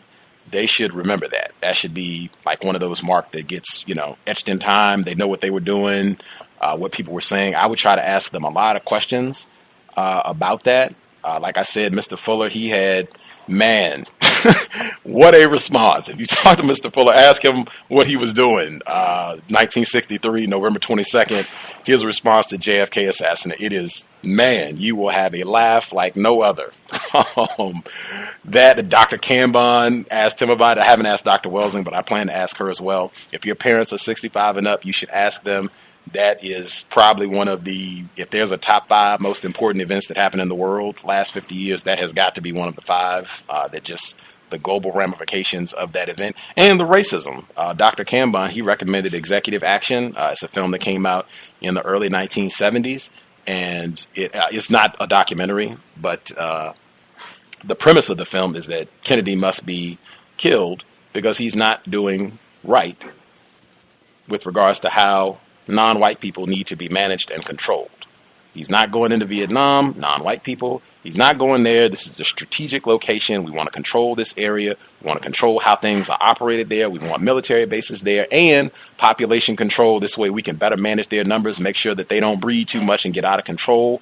And black people here. He's not doing the right thing. You had middle of the civil rights movement. We want him doing this, this, and this, and he's not doing that. He's going out and giving these niggers hope. I played that sound clip before. You had white people, when Kennedy was killed, you had white people publicly saying, good, I'm glad he died. He's got these niggers running around here asking for their rights, getting all uppity, getting out of place. Can't have that. You had white people publicly saying that when Kennedy was killed. So I would say ask, if you have people in your family, ask them what was happening. What was their response? Did they remember what people were saying? Did they remember what black people were saying? How they felt? All of that. Try to get as much information as you can from those folks that were around at that period of time. Because for me, I can tell you personally, I was not born at that time, but it had a huge impact on me just seeing this white man get his brains blown out in the middle of the street in broad daylight, in the middle of a crowd. It just dramatically illustrated how incorrect the planet is under racism, white supremacy. And my thoughts when I saw this, and I was like a child, but when I saw this was, whoa. And I'm talking living at archival footage. I wasn't born when this happened, but when I saw the archival footage as a child, it was just like, whoa, I must be in a really dangerous place. If this could happen to a white man who is the president publicly in broad daylight, oh my Lord, what would they do to me or any other black? But that was my thought then, and that's still my thought now. But I would encourage folks to do that. You might be surprised at what some of your older folks have to tell you about that slice in time. You will hear a lot of people talking about this for the next month. And I do not think it is a coincidence. President Obama in the White House for the 50-year anniversary of John F. Kennedy. If he is still around, 2015, he will also be in the White House for the 150th anniversary of President Lincoln's assassination. That might not be significant at all, but I just thought, wow, that is, quite a coincidence to have a non-white person in the White House for both of these assassination anniversaries. May mean nothing at all, but I tend to think there are no coincidences. And I tend to think that white people, they probably are aware of this. The white people who allowed him, who wanted him to be in the White House, I'm sure they're aware of the timing significance of him being there. At any rate, we will wrap things up. If folks have any questions, comments, if you were confused, if we were saying anything that didn't make sense, feel free to email and or drop me a tweet or what have you, and we will get it done. Anybody want to do the prayer to wrap things up? The person that dialed in 840-8046, I didn't see your hand. If you have something quick you want to get in before we wrap things up, feel free. Yeah, I did have something real quick. It was going back to the whole how white people butcher up your names. I noticed a lot of that even with the large contingent of East Indians that have come into this country to do a lot of IT work, especially. You know, they tend to really chop up and basically rename these folks. These folks come over here and take on whole different names simply because white people refuse to acknowledge them under their original names. So that's definitely, I think, in the racist playbook. Standard operating procedure worldwide. That is how they get down. Absolutely. And I had a few more things, but since we're wrapping up, I'll just save it for the next time around. Right on. My bad. Didn't see your hand. I would have got it earlier, so you could have got all that in. Anybody want to do the prayer to wrap things up?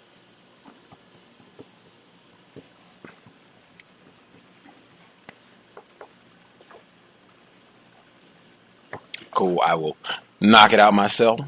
Thank Brucey Fine being patient. I've been quite churlish over the past month. Curmudgeon, true and true. I've been curmudgeon, and I really failed in getting her. She wrote this. I requested it too. She wrote this great blog post essay on white children being racist, why they should be included and not minimized with regard to their terroristic acts. And I just need to get it up on my blog. But she's been super patient. She has not name called me. Has not sent me any ugly mail packages or anything else. She has been super patient, and I need to get that up immediately. I just have been curmudgeon and quite surly for the past month or so about the whole plantation. It's just been it's the plantation. What can I say? Curmudgeon.